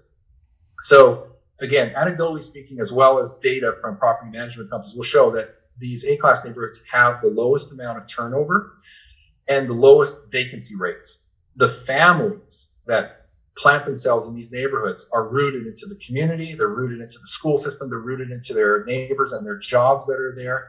They don't want to move. They're in nice communities that are home to them and they want to stay. If they move, it's only because of a job transfer or something, more catastrophic. So it's good to have low turnover, low vacancy. Your tenant stays for a long time. They take care of the property. Things are good. And there's very few financing issues. Unlike C-class neighborhoods, you have a lot of sales comparables, a lot of retail buyers. There's actually sales and turnover. You have a healthy neighborhood, a healthy environment. And so it's easy to finance these properties. So now let's kind of look at kind of the hybrid or the middle ground, and that's your B-class neighborhoods. I lovingly call B-class neighborhoods your bread and butter communities. These are, middle income, middle America. Majority of the housing stock are B-class neighborhoods. It's really, the middle of that bell curve, if you will. These have moderate rent to price ratios or rent to value ratios. So they do look good on paper. They have good cap rates. They have good cash on cash returns. They cash flow well. They're in areas that are desirable. They have moderate school systems. They have a lot of amenities, not high end. You're not going to find a Nordstrom's there, but you will find, your Starbucks and CVS and Walgreens and other things like that. So low turnover, low vacancy. That's the key thing. It's in between kind of that range. And they're still easy to finance because, yes, there's still a lot of retail sales, meaning a lot of retail comparables, and appraisers have lots to work with. So that's your hybrid market, your B-class neighborhood. Are you finding that RV rate of 1 sounded really good to me.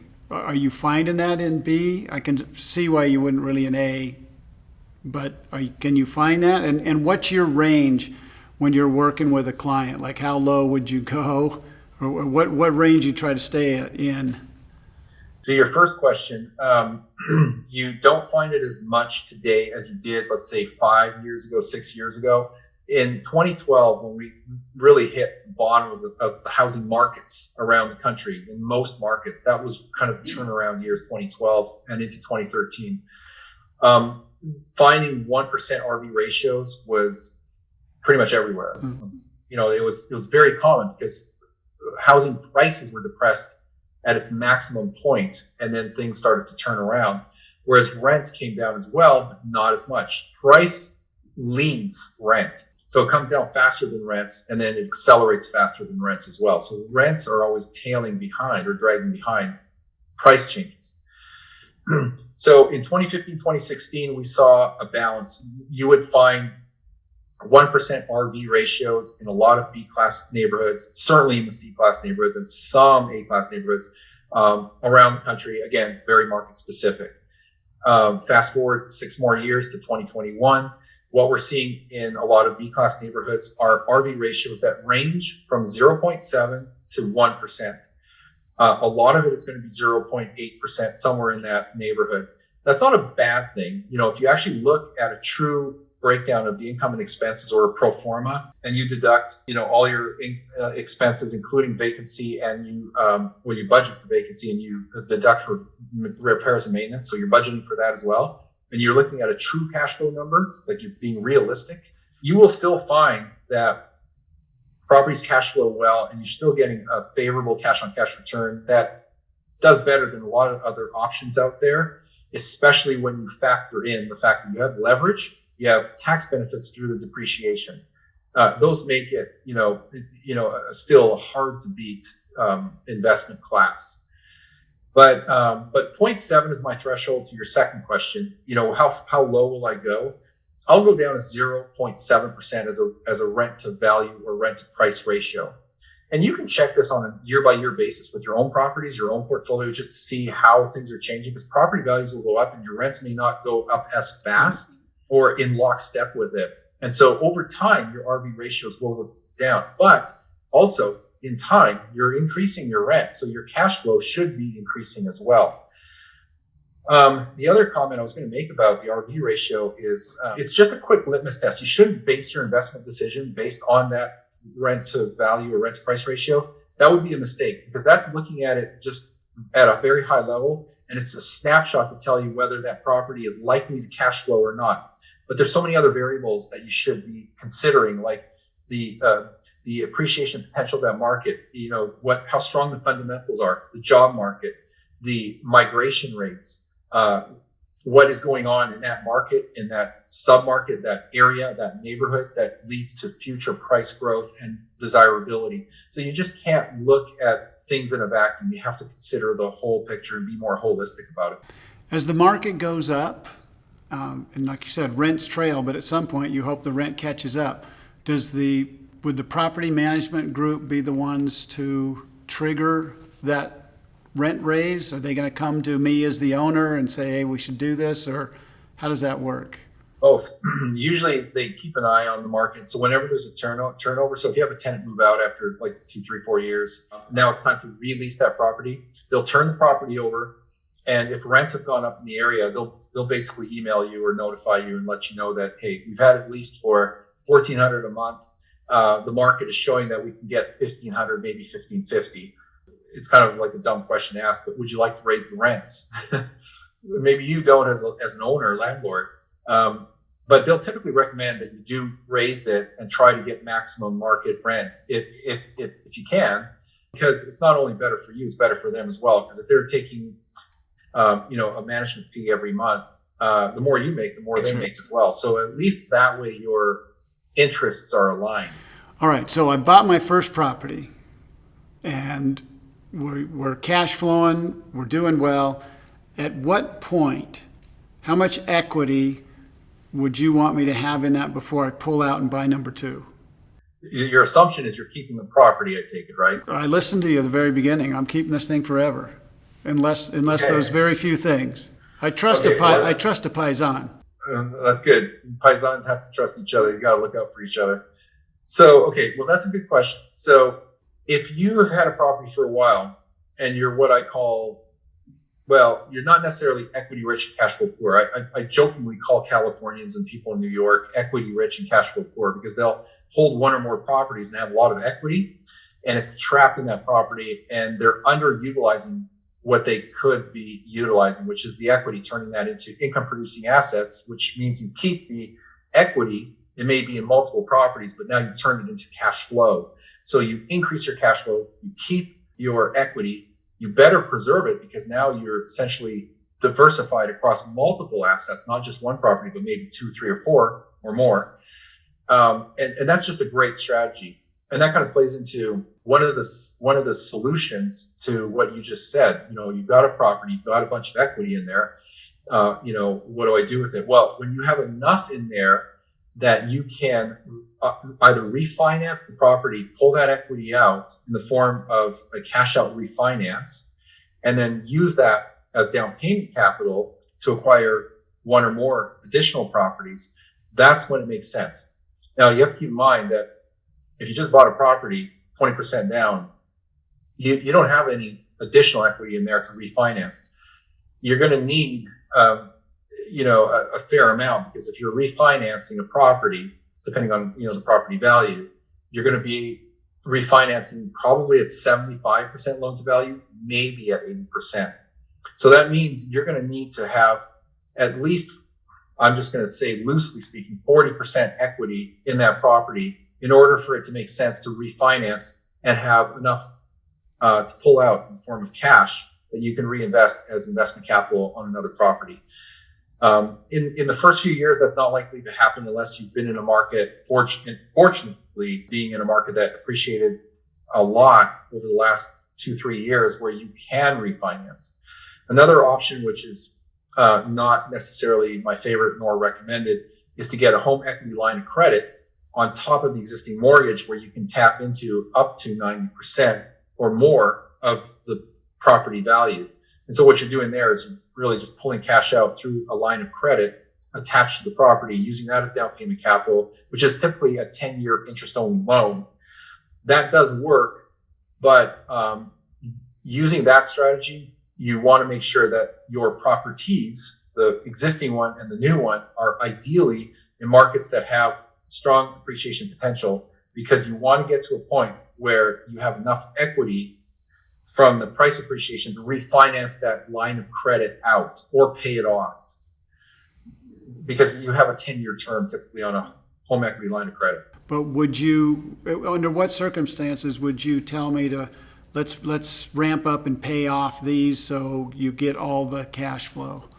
Well, it depends on what stage you are in life. I mean, if you're in your 20s and you're trying to build a portfolio, there's no point in paying off mortgages. You're better off taking the incomes from all your sources, the properties, your career, your side hustle, and whatever else, and amassing chunks of cash to deploy as down payments to keep acquiring the next one and the next one and the next one. Because at this point, it's about volume. You want as many properties as you can, because you're going to build more equity over time the more properties you have.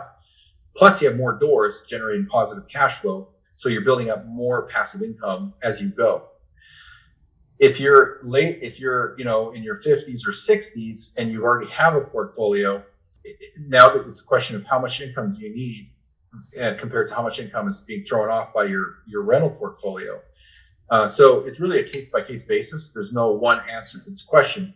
But, if you don't need the income, then maybe you should consider accelerating the payments. Just an option. You could go wide and keep going wide and keep building your portfolio forever, indefinitely if you wanted to. You're just adding more income slowly, but more income, but you're going wide and creating you're rapidly increasing your net worth over time. So you're leaning heavily on equity growth and net income, building your balance sheet, versus the income side, your profit and loss or income statement.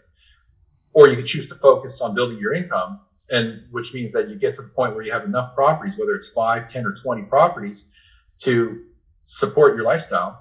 Now your focus, once you've gotten wide to the 10 or 20 properties that you need, now you focus on accelerating the mortgage payments on that first one that's the fastest to pay off, or the first two that are the fastest to pay down. And then you start taking those incomes from that first one and that second one and applying it to the third fastest to pay off mortgage, which is usually the smallest mortgage, and accelerate that one. And then you take those three and you accelerate the fourth, and you take those 4 or 5 and you accelerate the fifth. So you're basically knocking them down like dominoes. There are some other strategies on how to pay off mortgages, like accelerate the payoff quicker. The scope of what we're talking about today, it gets pretty complex mathematically, but that's kind of how you can pay off your portfolio so it's free and clear. Yeah, I like that because it sounds like you'd be accelerating it, but the way you're doing it, you're not really taking out of your cash flow pocket for your day-to-day. Not from your regular W-2 or 1099 income. You're basically taking your portfolio income, your passive income, and using that to pay off the debt service on that same portfolio.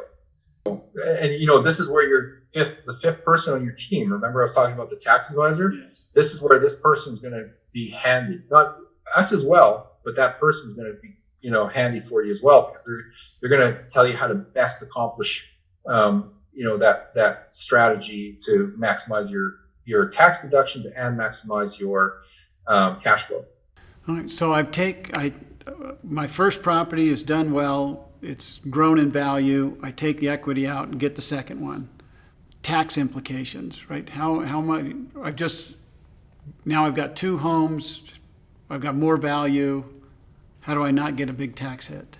All right. So anytime you buy another rental property, you're going to have, ideally, passive income. You're going to have cash flow coming off of that property. It could be $200 a month, $300 a month, $400 a month, depending on the size and price and rental income of that property. But you're going to have X number of $100 per month coming in.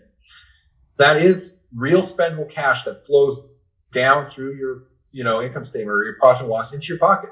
That's real spendable cash. I mean, I don't suggest you put it in your pocket. I suggest to keep it in your holding entity and save it up to build up your next down payment.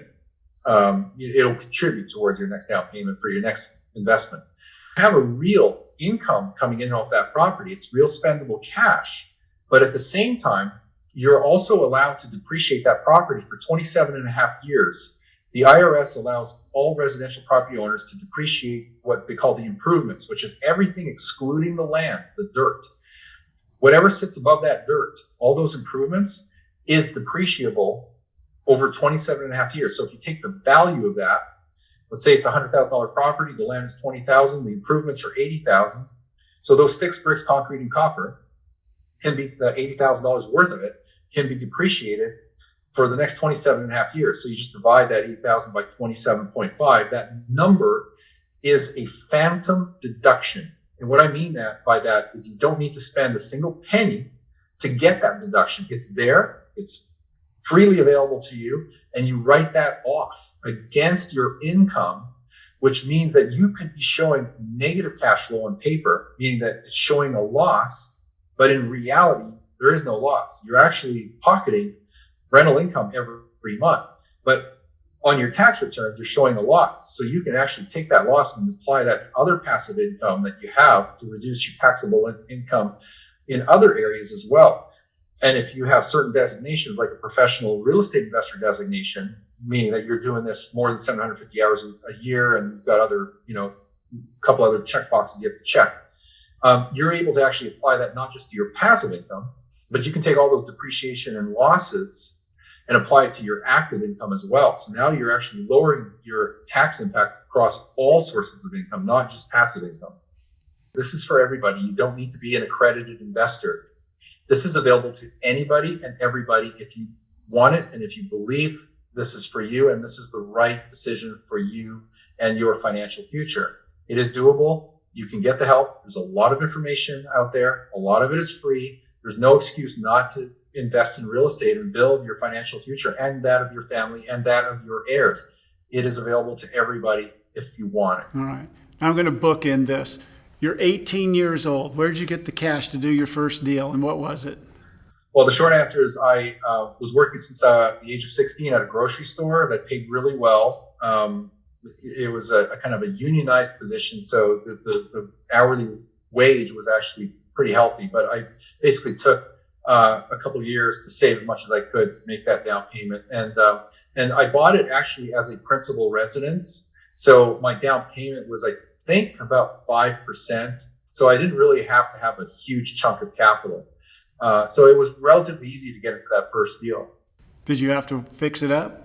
It needed some work. It needed carpet and paint and, nothing major, a lot of cosmetic, but that builds value. Sure. And it made it an attractive rental. And I put a sign in the front. There was no internet back then. It was basically newspapers and signage. But I interviewed people and I didn't know what I was doing, but I figured it out pretty quick. That's pretty cool as an 18-year-old. How long before you bought the second one? It was about a year or two after. Oh, you were on your way. I knew that was what I had to do. Yeah. Well, congratulations and thanks for spending time with us. It's my pleasure. This has been a great interview. I had a lot of fun. That completes James's interview with Marco Santarelli. Again, another real estate investor that has found a way to approach this marketplace and create success. Happy that he was able to share that with you right here and now.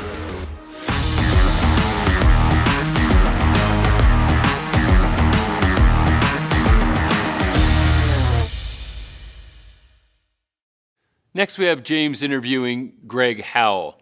Like many people, Greg started in something other than real estate, but found his way into real estate. And those transitions are tough for most people. How do I get from a job that is possessing me to something that can create financial freedom? What's interesting here also is that it wasn't about just, this is this one form of real estate, the way that he does it, but over time, he's modified his strategy for investing in real estate, the type of real estate he'll invest in, and how to continually adapt and create wealth out of being a real estate investor. So tune into this story. It's one that I think you'll get a lot of benefit from. Greg, thanks so much for taking time and being with us. You've got a really interesting big story. So if you give us a little bit of who Greg Howell is. Okay, well, I started out regular guy and just going to school up at the University of Utah. My dad had spent time in the resort and hotel industry and made some good money, so I thought I'd follow in his tracks and started studying hotel management. But the problem with hotels is it's 365 days a year, 24 hours a day. So I did some work with the Westgate properties in Orlando, Florida, which is an interesting real estate story in itself. And then I also did work managing the Embassy Suites Hotel in downtown Salt Lake during the Olympics in 2002. And during that time, I just realized that management, you put a lot of time in, you put a lot of effort in, and you make a very meager salary. And so I figured I needed to get more into the ownership side rather than the management side. And I had studied some programs from Carlton Sheets and some other books, and actually met him through the hotel industry and spent some time with him. He gave me some coaching and training and got me started buying my own properties. So I did that starting in about 2001, 2002, and then I got involved with coaching and training. So between my commercial real estate experience through the hotels and resort properties, in addition to my experience with the single family homes, it gave me a good background to teach other people and help them learn how to buy and sell real estate. So I did that for a little while, did it for a few years, and what happened was before the downturn in 2007, 2008, we had done a lot of research and market analysis and realized that the market was going to be taking a dip. To say the least, obviously. Nobody knew how bad it was going to be, but we did know it was going to have to come down to some level. And so we were telling our clients, get out of the market, especially in places like California and Florida. And as that started to develop, what we did is we bought a gold mine. So we went and found a gold mining property up in Montana. We figured that would be a good hedge against the economic downturn, so we ended up buying that. And it was legitimately a mining, milling operation on 100 acres up in Montana, so gorgeous property. We had 600 acres of additional mining claims, and so I spent 12 years running a gold mine and operating that project, in addition to doing a few other real estate projects along the way, and continuing with the coaching and the training and the teaching. So So did that for a bunch of years, and then still involved with, we're building some apartment complexes now, and doing some Airbnb and looking at some other adventures. You're not old enough to have done all this. I'm pretty old. I just try to stay in good condition. So let's go back. There's so much to talk about here, but the transition to, I get what you said when you were in management. 'Cause Right. decades ago, I was restaurant management, so same thing. Yeah. Long holidays, weekends, everything. Right. So I can see why you would make that transition to owning. I like how you said it. So how did you go about your very first, you remember your first foray into buying real estate? Well, this was an interesting situation. My first house was when I was 24 years old, and it was down in Orlando, Florida. And I found a beat-up little junker house. It was on an acre on a lake, gorgeous property. Were you living in Florida at the time? No, I had just finished school here in Utah, and I went to Florida, and I'm 24 years old. I didn't know anything, never had a full-time job in my life. I find this little house on an acre on a lake. It's all beat up. It was an estate sale. So the agents were a man and his wife. They were agents, and it was their family member that had passed away. So I was negotiating with the owner, who were agents, and I asked them how much they wanted for this little house. And they said, we need $120,000. And I had spent an hour just ogling this house, and it was on an acre on a lake, and I'm thinking, this is gorgeous. I love gardening. I love all this, and I can fix it and make it better. And they said 120, and my heart just dropped. I said, I'm so sorry. I said, I can't do that. I'm just starting a brand new job. I just got out of college. I'm getting married in a couple months. I can't do that, and I'm sorry to waste your time. And they said, well, what can you do? And I said, 100? And they said, okay, well, we'll give it to you for the tax assessment of 95. So I'm thinking, the sellers are undercutting me. I said I could do 100. They came back at 95. So I'm thinking, let's do it. So that was my first foray, and I started to realize I just made more on this property than I made in a whole year as a manager in salary. And so that's what turned my brain around to say, hey, let's get into real estate, let's start buying houses. And then with my background in the commercial side, it just naturally grew into the bigger projects as well.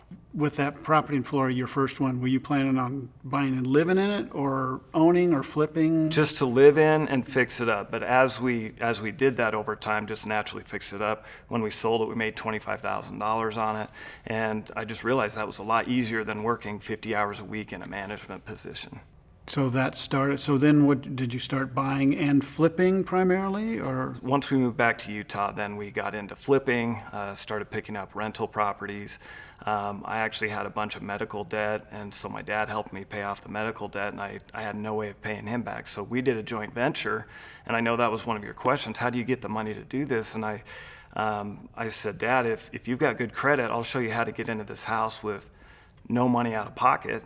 And we'll do the deal. I'll do all the work. We'll use your credit. I did all the deal, paid him off $40,000 in one project. Paid off all the medical, paid off everything I owed him in one short deal. That had to feel good. Very good, very good. Yeah, but when you see that, you start to realize, hey, there's a lot of opportunity here, and there's a lot of power with this kind of thing. You know, if you can knock out $40,000 worth of debt with one transaction, you know, and make more than most people make in a year of labor, why not continue doing that? So that starts. So then you just kept on that track of. Yeah, at that point, it just kind of evolved, and in the training when I'm teaching people, I try not to keep it isolated into, oh, hey, just do fix and flip, or hey, just do rental. I say keep your eyes open, because you never know if that awesome opportunity is a little mobile home deal, or it could be a fix and flip deal. It might be a good rental project. It could be a gold mine. You know, you never know until you see that, but if you keep your eyes open and if you know the basic concepts of real estate investing, then you can be aware of all sorts of great opportunities that'll come your way. So earlier in your career, what'd you do right? What if you were going to distill, what's the one thing you did right? And then, of course, you know what my next question will be. So the one thing I did right was develop relationships. And so the more that you meet people and get to know people, and I've got to maybe put that in combination with learning some good business skills, just basic accounting, basic management. That was obviously very helpful. But the biggest factor, I think, in the success over the years, it's just been the different people that I've met, because people have different resources that they have access to. Some people know property owners. Some people have access to good credit.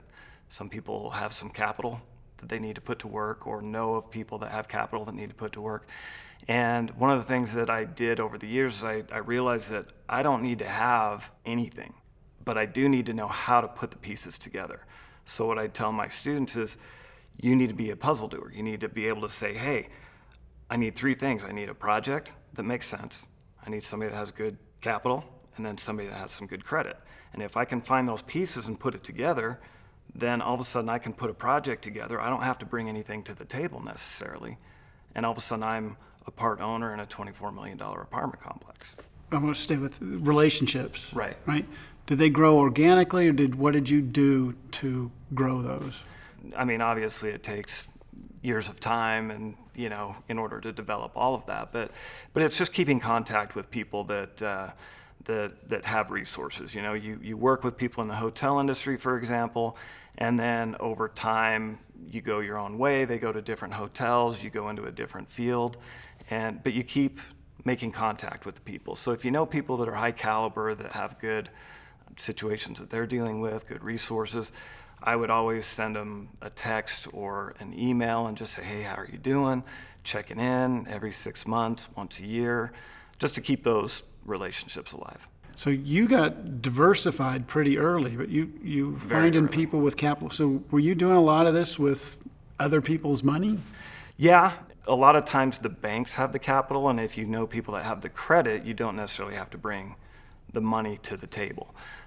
Sometimes you do need to bring money to the table, and that takes its own set of, you got to be very careful with that. I have dealt with some of the drawbacks of that kind of situation, because there's regulations, there's a lot of laws and rules that you have to be aware of, so you have to be very careful. And there's a lot of people and a lot of, let's say, training programs out there that just say, hey, bring in other people's money, but if you don't do it the right way, you can cause yourself a lot of problems. So you got to be very careful with that. So this back to where I was going earlier. Early on, big mistake that you learned from that's paid dividends throughout?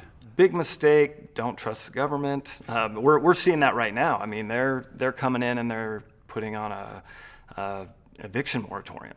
So a lot of my friends that own a lot of rental properties, luckily they haven't seen too many effects from that, but there are people that don't have to pay their rent.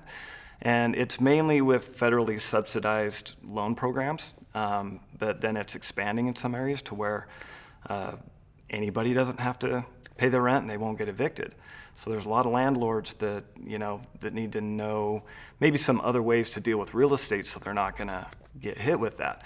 One thing I'm going to be doing is we're going to be dealing more with Airbnb and the short-term rentals so that you don't have to worry about those eviction moratoriums. So we're just going to do a shift and a transition. I think that's something that would be important for people to know as well, is you've got to be aware of market circumstance so you can shift at a moment's notice to do something that's going to be more profitable. So how do you identify a market? Well, there's actually government websites where you can look at the different appreciation rates in different areas of the country. And so if you can pay attention to one factor that I look at, it's the price of the homes relative to the income of the area. For example, in California, a median household income would be, let's say, $69,000, $70,000, but a home price is $600,000. Compare that to a place like Iowa, where your median income is still in the $50,000, $55,000 range, but your home prices might be $150,000. So that ratio is just a lot better, where more people have access to buy the homes, and so your marketplace is a little more expanded. So the Midwest is always really good, but then there's the balance of, do you want stable cash flow, or do you want good appreciation and more of a volatile market? Here in Utah, California, and Florida, you get some of the volatility, so you get good appreciation, but the cash flows might not be as good. So there's a balance between those two factors.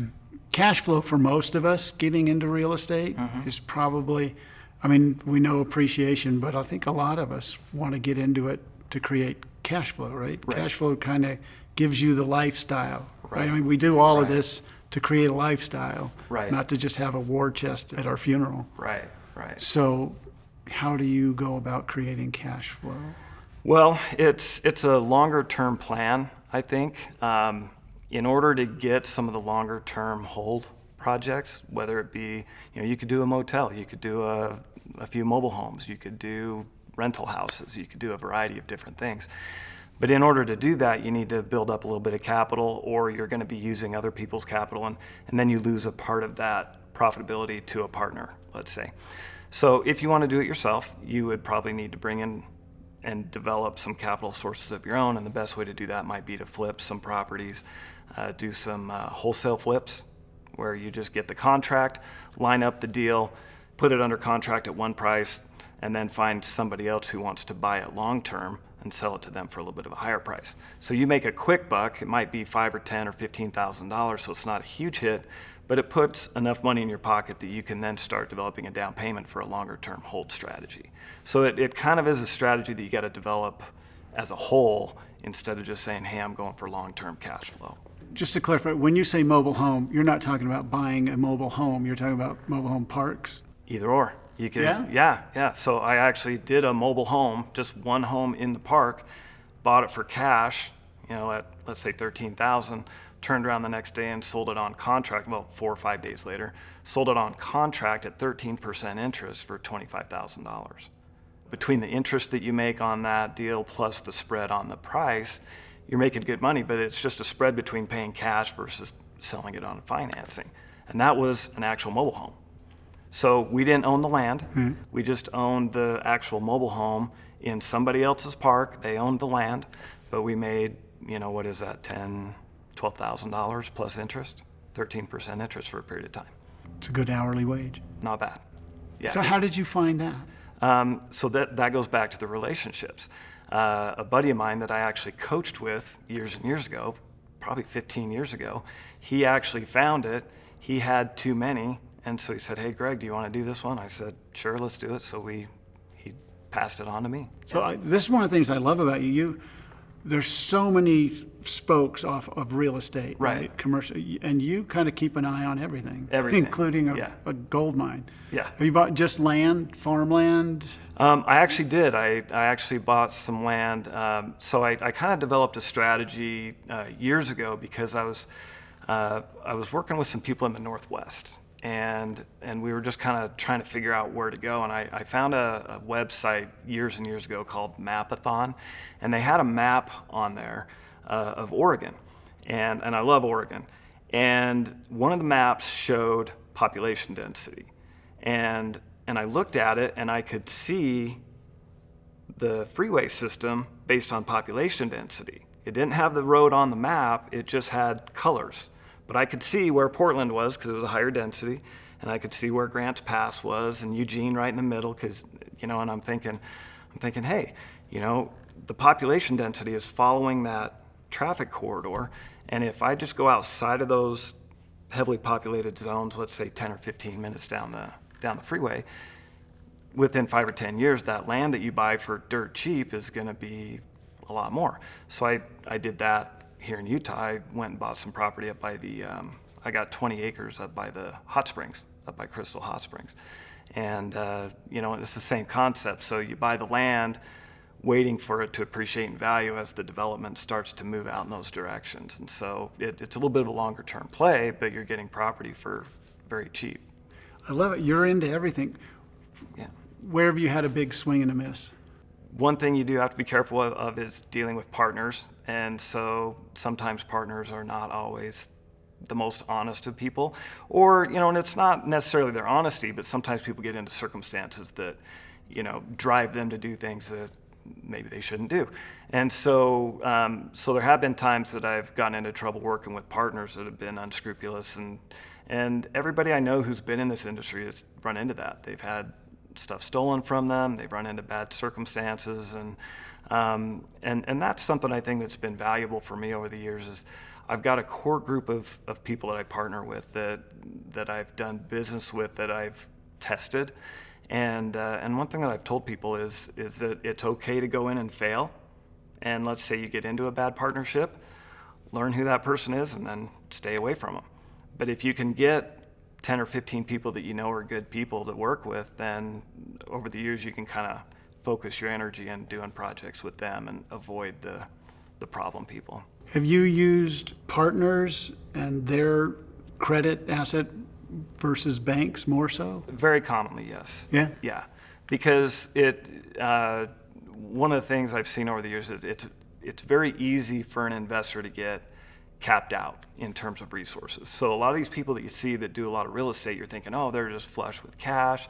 They've got tons of cash, tons of credit, and that's not always the case. You can get tapped out very quickly doing a $10 million project, for example. Maybe your capital's all tied up in that project, or your credit is tapped and you can't do something.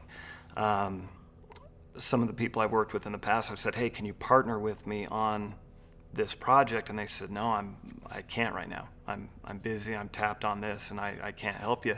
And these are very wealthy people, but they couldn't assist with simple things, a little bit of cash, a little bit of credit assistance. And that was very interesting to me. And so that goes back to what I was saying before. You always need to look for different pieces of that puzzle. So if you can meet a lot of people that have good credit and that have cash, what you're going to find is that time is the factor. Everything's going in waves where he doesn't have cash, he sells a project and then he's loaded with cash and has some available credit, and then you can work with them. 2 months later, he gets into a deal, he's tied up, and so you might need to use somebody else. So it's just a timing factor where you've got all these people around you and so many good opportunities, and you've just got to put the pieces together when the timing is right. It is one of the things I'm intrigued with is leveraging other people's expertise. Yes. So if I have some capital, I can go out and buy a property and start it, or can I find one of these people that needs a little capital for that? Oh, for sure. Yeah. And that's part of the deal. On the apartment complex that we're working on right now, the developer who's actually building the complex has some expertise and experience that we did not have. And so by bringing them in as a partner on the project, all of a sudden the project doubles in size. We have experience management that we don't have to worry about now. They brought in capital resources, credit resources that helped fund a much larger project. And so you're almost riding the coattails of people that you associate with. Yeah, that's kind of intriguing. Yeah, but the key is you've got to bring something of value to the table. So we found the deal, we did a lot of the original groundwork, they just took it to the next level. But who got it to that original opportunity? We had to do some work and put some effort in, and that's what I try to teach people is you've got to have some basic skills, you've got to have some effort. It's not a free lunch. It's not just, oh, hey, no money down, you just get free projects and free money everywhere. You've got to bring something to the table. You've got to bring something of value to the table. And so if you can find a good opportunity and put a contract on it, and you might use somebody else's credit card, you might use somebody else's capital, whatever the case might be, but you've got to bring something of value to the table. Back to, you got into coaching, sounded like pretty early in your early. career. Yeah.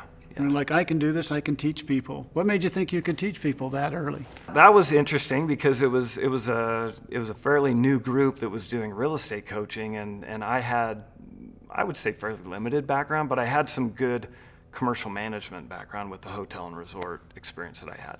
But they wanted me to teach more of the fix and flip and the rental property stuff, which I did not have a lot of experience. I had a little bit, but not a ton. And so it was almost like they wanted to get the clients, and this is something that people need to be careful of. There's groups out there that want to sell you information and teach you how to do things, and they may not know how to do it. They might have some generic, theories, let's say.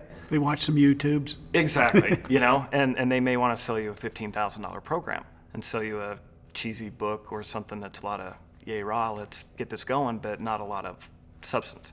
So you do want to find people that really have some substance and that really know what they're doing. And over time, I rapidly, obviously, grew my skills and got to where I could do a lot more, and very quickly got to where I had a very well balanced, experience level with the fix and flips, rental properties, and commercial projects. You learn a lot when you teach. Correct. Don't you? Correct. You really do. Well, because you're learning every day. You're talking to people and they say, hey, I did this.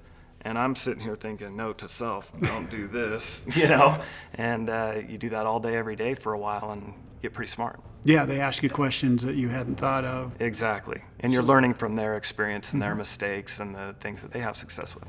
So is your clientele, are they all over from newbies to? Everything. Yeah, I've coached people from newbies to people who have owned 50, 60 properties. And they're just looking for maybe a different perspective, and people who are successful, they rarely feel like they know everything, and so they're willing to learn something, even if it's just a different angle or a different approach. And that helps them out. If it helps them buy one more project that helps add to their repertoire, then they're willing to do that. And then another part of your question, I actually worked with a lot of international people. I developed an international education program for people in Australia, New Zealand, Singapore, Hong Kong, and London, and I taught people from those places to come to America and how to buy properties in the U.S. So they would have to set up a local business here in the U.S. with an EIN and a LLC, for example, and then they could buy properties here in the U.S. because in Australia, you can get a little bungalow for $900,000, where we would go and visit a place like Cleveland, and they could buy a whole mansion on Lake Erie for the same price. So it was kind of an interesting thing for them to come into our country and say, oh wow, you can buy a lot of property here for fairly cheap relative to their country. Yeah, we make it easy here. Yeah, Maybe too it's easy. very inexpensive Yeah. here compared to a lot of other countries. Have you worked at all with Americans wanting to buy property abroad? Or has it No. all been coming? No, it's all foreigners looking to buy Coming this way. property in the U.S. Yes. Yeah. Cool. So I'm a newbie coming to your coaching, Okay. right? Yeah. Where do we start? Like all I know is say I've got a little nest egg, right? Right. And let's start with that. For the new person that wants to get into it, what kind of a nest egg do I need to have to be able to even start thinking about this? You don't really need to have any kind of a nest egg. So the whole no money down concept is legitimate. Is it still alive? I thought that it's kind still of went away. it's still alive. The ways it was done 20 years ago might have gone away a little bit, but the concept is very much alive. It's just a function of how you structure the deal, like I mentioned before. If you can find the pieces to the puzzle, if you can find somebody that has the capital, and you find somebody that has the credit, and you find somebody that has the project, and you put those pieces together, you might only own 10 or 15% of that project for putting it together. But what did you invest? Time. Nothing. And what if it's a $10 million project and you didn't invest any capital? You own 10% of a $10 million project. $1 million worth of ownership for free? A lot of people would say that's pretty good, Yeah. And so to answer your question, if you have a small nest egg, there's ways to put that to work. And so the question would be, what opportunities are you exposed to? And so as you come to me as a beginner, we would say, let's get some exposure. Okay? What are we going to look at? What do you like? Okay? What are your preferences? Once we know that, then we can say, let's start looking in that arena. Or let's take a shotgun approach and look at many arenas and see which one you like the best, or which one has the greatest opportunity that comes out the quickest, right? And once you see that, then you can say, all right, here's a great opportunity. It may not be what I originally thought was the best thing to look at, but look at this thing. And then let's take my nest egg and see if it applies to this somehow. If not, let's go find the other pieces it's going to take to put this deal together. And it may be that your nest egg helps. It may be that it's irrelevant. And when you talk arena, we're talking about the types of real estate, single-family home or apartments or flip, et cetera. Yeah, and most people start out with wholesale flips, where you buy or you find a house that needs to be renovated or fixed up.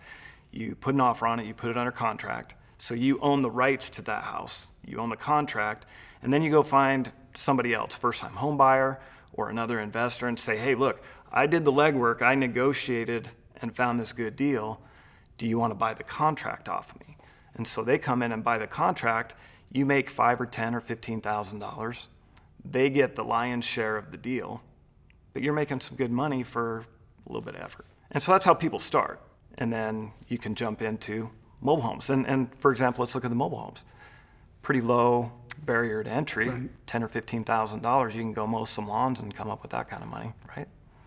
So a small nest egg can get you started very easily. Yeah, I was surprised when I heard from some of the other experts like yourself about mobile home parks, because I guess... Well, because people don't think they're great. What makes them great? It's one factor that's really interesting, and it is if you take the mobile home community, okay, it's technically a lower income real estate arena, right? And so if you're dealing with people who are, let's say, blue collar, and they're working a job, and they can afford X amount of dollars for their living expenses. Let's say $1,000 in today's numbers, right? They have a choice. They can go get into an apartment, and what kind of ownership do they have in an apartment? None, right? So they're spending $1,000 a month, and that's about your minimum. Depending on the area of the country, you might be able to, $500 to $1,000 is your minimum rent to live somewhere. Now, if you can get them into a mobile home and have the same payment of, let's say, $1,000, but they have ownership in that building, they're going to choose to do that, right? And so if we can buy that for $13,000 and sell it to them for $25,000 on 13% interest, we might think, there's no way in heck I'm ever going to pay 13% interest. That's insanity. But the common interest rate in mobile homes is 13 to 18%. I had no idea. Why would people pay 13 to 18%? Because their payment is still $1,000. So it's payment-based rather than interest rate-based. And they may not be aware or as savvy with, finance, for example. They are strictly payment-based. I have $1,000 to my budget for my living quarters, whether it's an apartment or a mobile home. Let me give you an opportunity to own something where you can get a little bit of appreciation or put some work into it, fix it up, maybe make $10,000 or $15,000, where if you went and got yourself into an apartment, you'd never be able to do that. And so I'm making 13% and helping somebody else out at the same time. Do you ever carry any of those contracts? Yeah, I did. I did until they actually just bought me out a couple months ago, actually. So you're getting that 13%?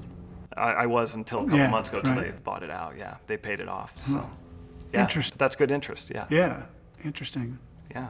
That's a whole different thought process. Right. This is what's so intriguing to me about real estate and daunting.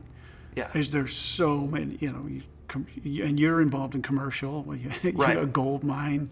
Yeah, but let's take that to the next level. So I had, I would say, vast experience in a lot of different things, but I hadn't been involved with the mobiles. But my buddy, who I'd been coaching with for years and years ago, he had tons of experience. So he had done 40 or 50 of them that he has in his portfolio. So I come to him and I say, hey, I know basic stuff. I'm not an idiot, but I haven't done this, so I'm kind of like, what do I do here? And he said, oh, well, here, let me give you my contracts. This is how I do it. This is how I structure it. Go put it on Facebook Marketplace, market it, see what happens, use these contracts, and then you're off and running. I'm thinking, kind of cookie cutter. So he gave me all of the tools necessary to do that deal. I didn't have the experience, right? I do now, but he helped me get everything put together. And like you said, you had a low barrier of entry. Low barrier of entry. I'm like, and it sounds like $13,000. It's like, yeah, you can come up with that. And your marketing cost didn't cost you anything. It was free. Yeah. It was on Facebook Marketplace, and within 4 days, it was sold for $10,000 more than I bought it for. So, and even if it doesn't go well, you're not going to get killed. You're not going to get killed, and your education is probably worth more than that. Correct. Wow. Yeah. Would you steer a novice in that direction? I probably would. Yeah. I mean, with the same, thing we talked about earlier, it's like, keep your eyes on that. Let's look there. let's look at other things as well and just see what the best. So it's all comparative in nature, right? My least favorite question I would get in training when I would coach people is this a good deal? Because I'm thinking, I don't know, what are you comparing it to? You know, and they're saying, well, it's going to make $20,000. Is that a good deal? I'm like, I don't know. What are you comparing it to? You know, if you've got this that's going to make 20, what if you could find something over here that's going to make you 40? Then no, that's not a good deal. But if everything else on the table is only going to make 10 and this is going to make 20, then yeah, that's a good deal. Let's go for it. So you've got to take a look at it as a whole picture rather than, hey, am I going to steer you towards this? It's like, yeah, let's take a look at it, but then let's compare it to everything else you can find. And then we'll take the best opportunity that we can get our hands on. So early on, were you focused on any one, or were you always just open to whatever opportunity? Early on, it was mainly houses because, you know, Carlton Sheets, for example, that's what he kind of taught you. It's like, oh, go look at houses and you fix them and flip them, and that's what you do. So yeah, early on, I was mainly in the house industry, but with my career path, I had done work in the hotel industry, so I'm thinking, well, let's look at some small motels or maybe a, you know, little bit bigger project, not like a big hotel, but maybe 10-unit motel, let's say. I could figure that out, right? But yeah, it just kind of gradually moved up from the single-family homes, which is where most people start, and then you get into maybe a small apartment, a duplex or a fourplex, and then you go to, oh, let's do a sixplex. I've got a buddy who, back in 2013, he was doing 6 and 9 plexes. He has over $350 million worth of apartments now in 5 states. So he went straight to the apartments, and he says, I'm going to the moon on that. So he's doing very well on that. Hopefully the rent moratorium doesn't hurt him too much. I know, right? Yeah. So your factory settings seem perfect for this because you don't seem to have a lot of fear and don't let... Zero fear. Yeah. So, I mean, really, I call it a factory setting because most of us walking around have that little bit of, I don't know it, so how do I get into it? Right. If you're coaching, I'm sure you get people, right? They know they want to do this, but they still got 1 foot left way behind, right? Right. So how do you talk them through it? I basically tell them that, you know, and that's actually a great question because it's one of that fear is what holds most people back. And I've always told people you've got to go out as if you've got the experience. I mean, you've got to have a little bit of an attitude saying, not that I know everything. You don't have to know anything, right? But you have to go out there and say, with an attitude, I'm going to get it done. For example, if you're talking to an agent, let's say you're a beginner, okay? One of the first things you need to do is at least talk to an agent, okay? Start getting some properties coming your way. And what if you don't have any experience in real estate? And the agent says, well, what kind of experience do you have?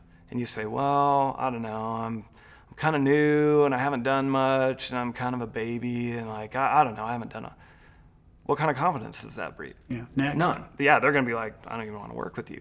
But what if you come in and say, hey, I've got loads of experience in these other businesses and I've done some incredible things. And what I'm doing is I'm transitioning to buy some property for my retirement. You know, I've had a lot of great success in these other avenues and I've chosen to convert my energies into doing some real estate projects, and I need you to be the professional that gets me where I need to go. Can you do that for me? What does that do? All of a sudden they're on their heels and they're saying, oh, well, now I've got to perform for this guy, you know, because he's putting me on the spot. Is there a different attitude there? Completely. And how much experience do you have? Same. Yeah, Same you have guy. the same experience, but you have a different attitude where you say, hey, I don't care what it takes. You, Mr. Agent, tell me what I need to do and what I need to bring to the table. And if I don't have it, what am I going to do? I'm going to go find it. If I don't have the credit, I'll go get it. I'll build it. I'll find it. I'll bring a partner in, whatever it takes. But you've got to tell me what I need. Let's get this done. What trips people up the most early on? What they don't have. They think, I don't have this, therefore I can't do anything. And so they're looking at what they don't have rather than what's in front of them. You know, if you can look at the opportunity and say, hey, here's an opportunity, what's it going to take to get that done?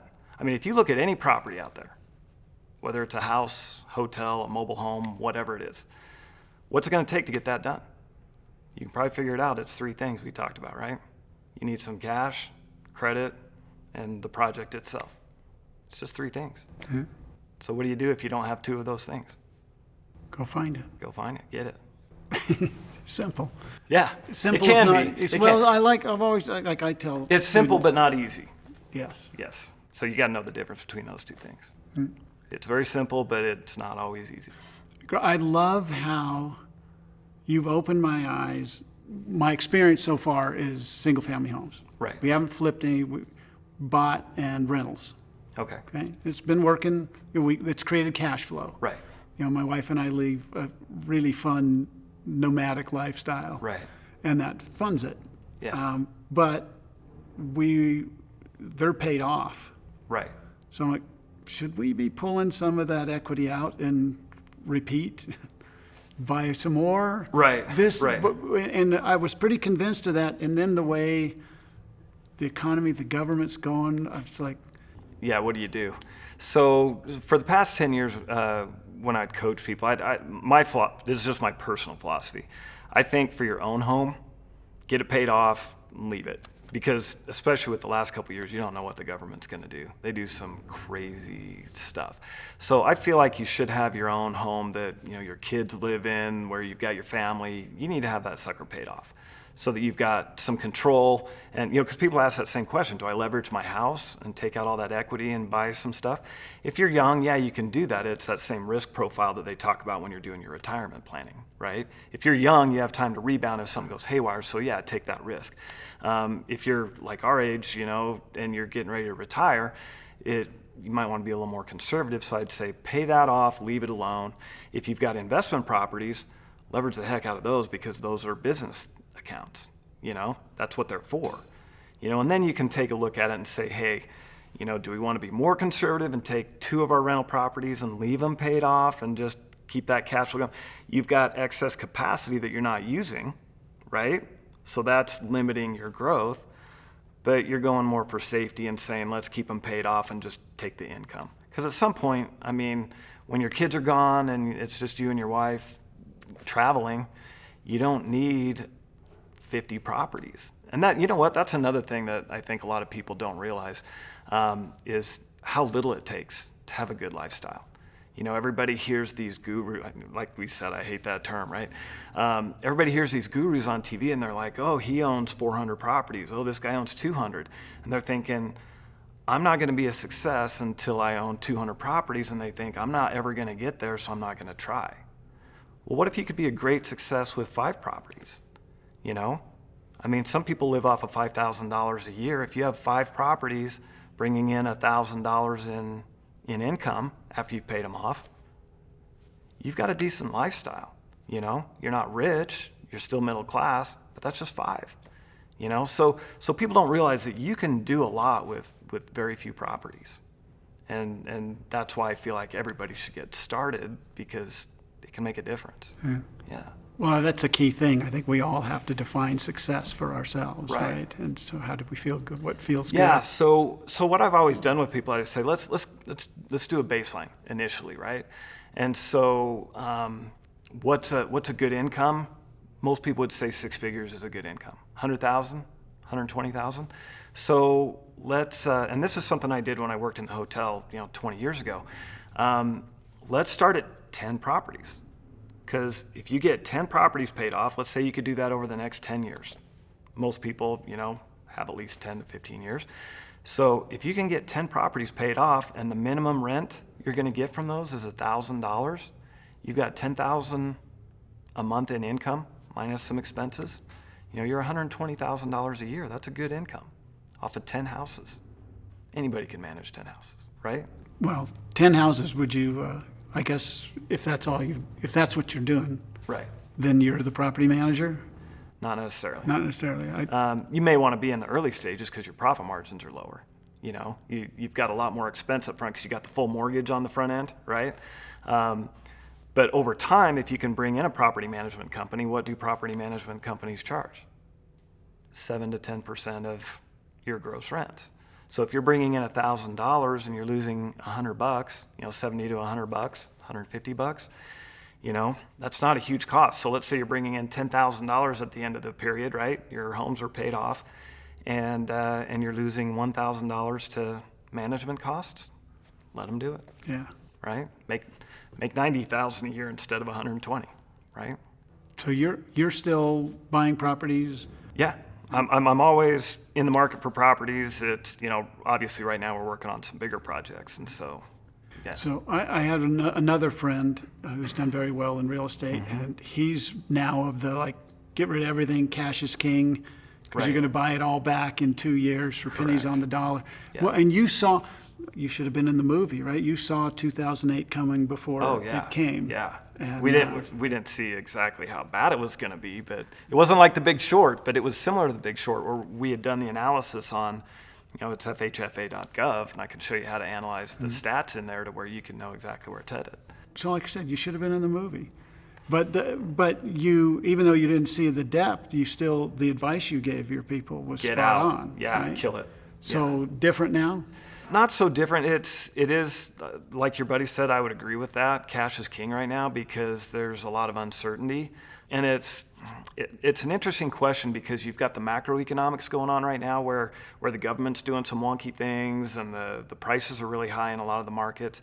But then there's the micro situation where there's always good deals no matter what the economy is doing. So you can always find a good deal in any market, in any climate. So you've always got to be aware of those and be ready to snatch them and move on that. But at the same time, maybe as your macro plan, be able to say, hey, look, I can kind of see this is getting a little hot right now. Let's maybe do some more flips so we can be in and out a little more quickly, you know, or, you know, develop a plan based on the macroeconomics from that side. And you're looking all over the country for properties? I'm getting a little bit older, so, you know, I have in the past, you know, but it's amazing even, you know, for example, just down the street here, I lived on one side of State Street and I owned a rental on the other side of State Street, and you're thinking, oh, that's 10 houses away, you know, but even just going 10 houses down can be annoying sometimes to go work on your property. So imagine if it's 5 states over. So the key there would be to have a great management team that you've vetted very well, because that can cause some problems if you don't have good management. So how do you vet, particularly out of state? Because a lot of, you know, the Utah market is screaming, right? Yeah. So a lot of the good deals out there are Midwest, like you mentioned Correct. earlier, right? So Lower price points, better cash flow situations. You're not going to get as much appreciation in them, but it's just strategy. Do I want cash flow or do I want, you know, the appreciation? So vetting that. Referrals are probably going to be best. So I've got a buddy that owns over 200 units in Iowa, for example, and he owns his own management company, and he manages his 200 plus 1,000 other homes. Okay, and I've known him for years, and so I would be more likely to go to a place where I know him as a manager, and buy properties that he's going to manage, rather than go to Florida, for example, and pick up a new management team that I haven't tested.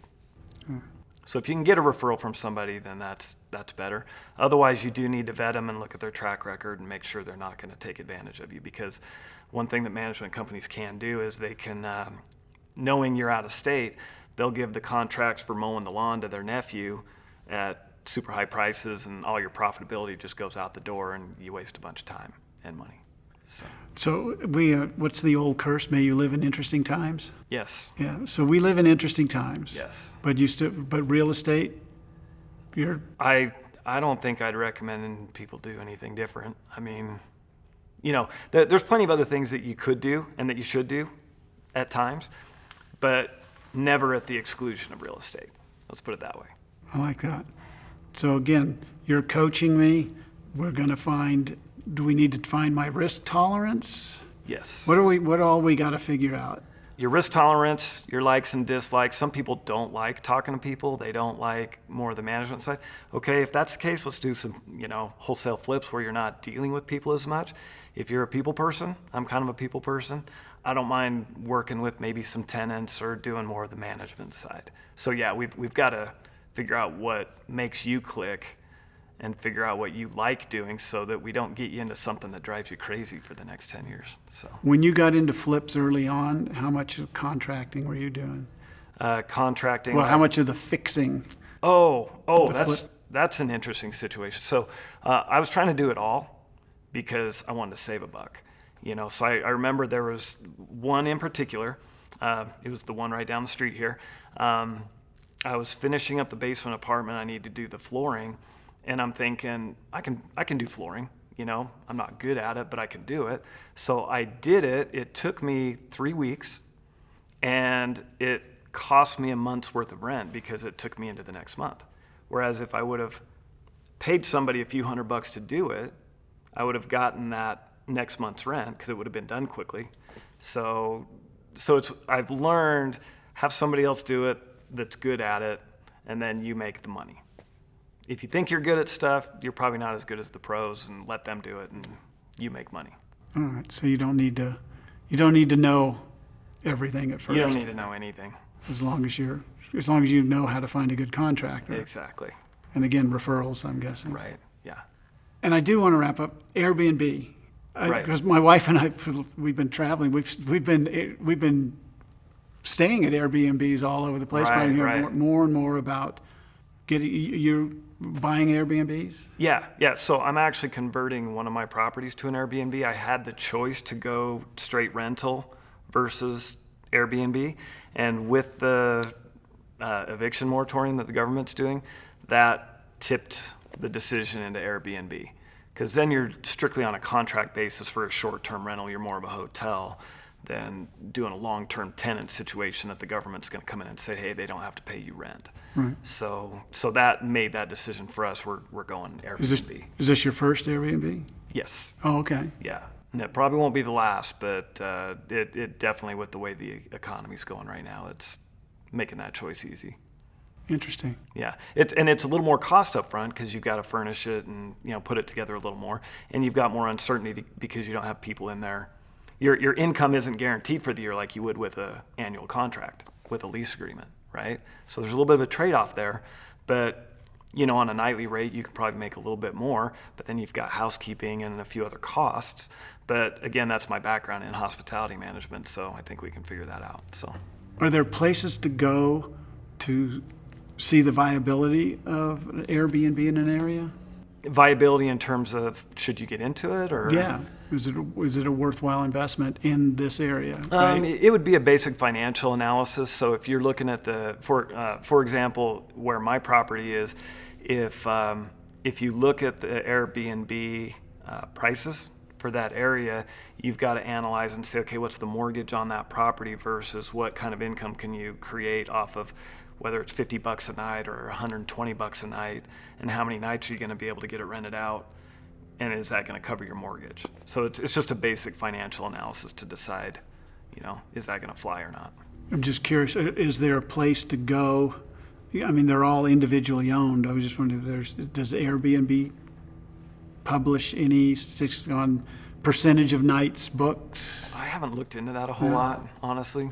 So, yeah, we're going to go by the seat of our pants on this one. I'm sure it'll work great. We'll figure it out. I'm sure it'll work great. Yeah, it'll be fun. All right. Again, my friend, thanks so very much. You're welcome. And congratulations on everything. Thank you. It's been a pleasure. Well, that completes, James, your interview with Greg Howell. And did you take away from that anything that you want to share right here? Just another example of somebody who was moving up the corporate ladder, found himself a little tied to it, figured out real estate might be the way to go, and he jumped in and never looked back. Kind of a consistent story we hear over and over again, right? It really establishes that point that real estate is where you create, protect, establish wealth and freedom. Yeah. Well, I can't add any more to that. Thanks for being here.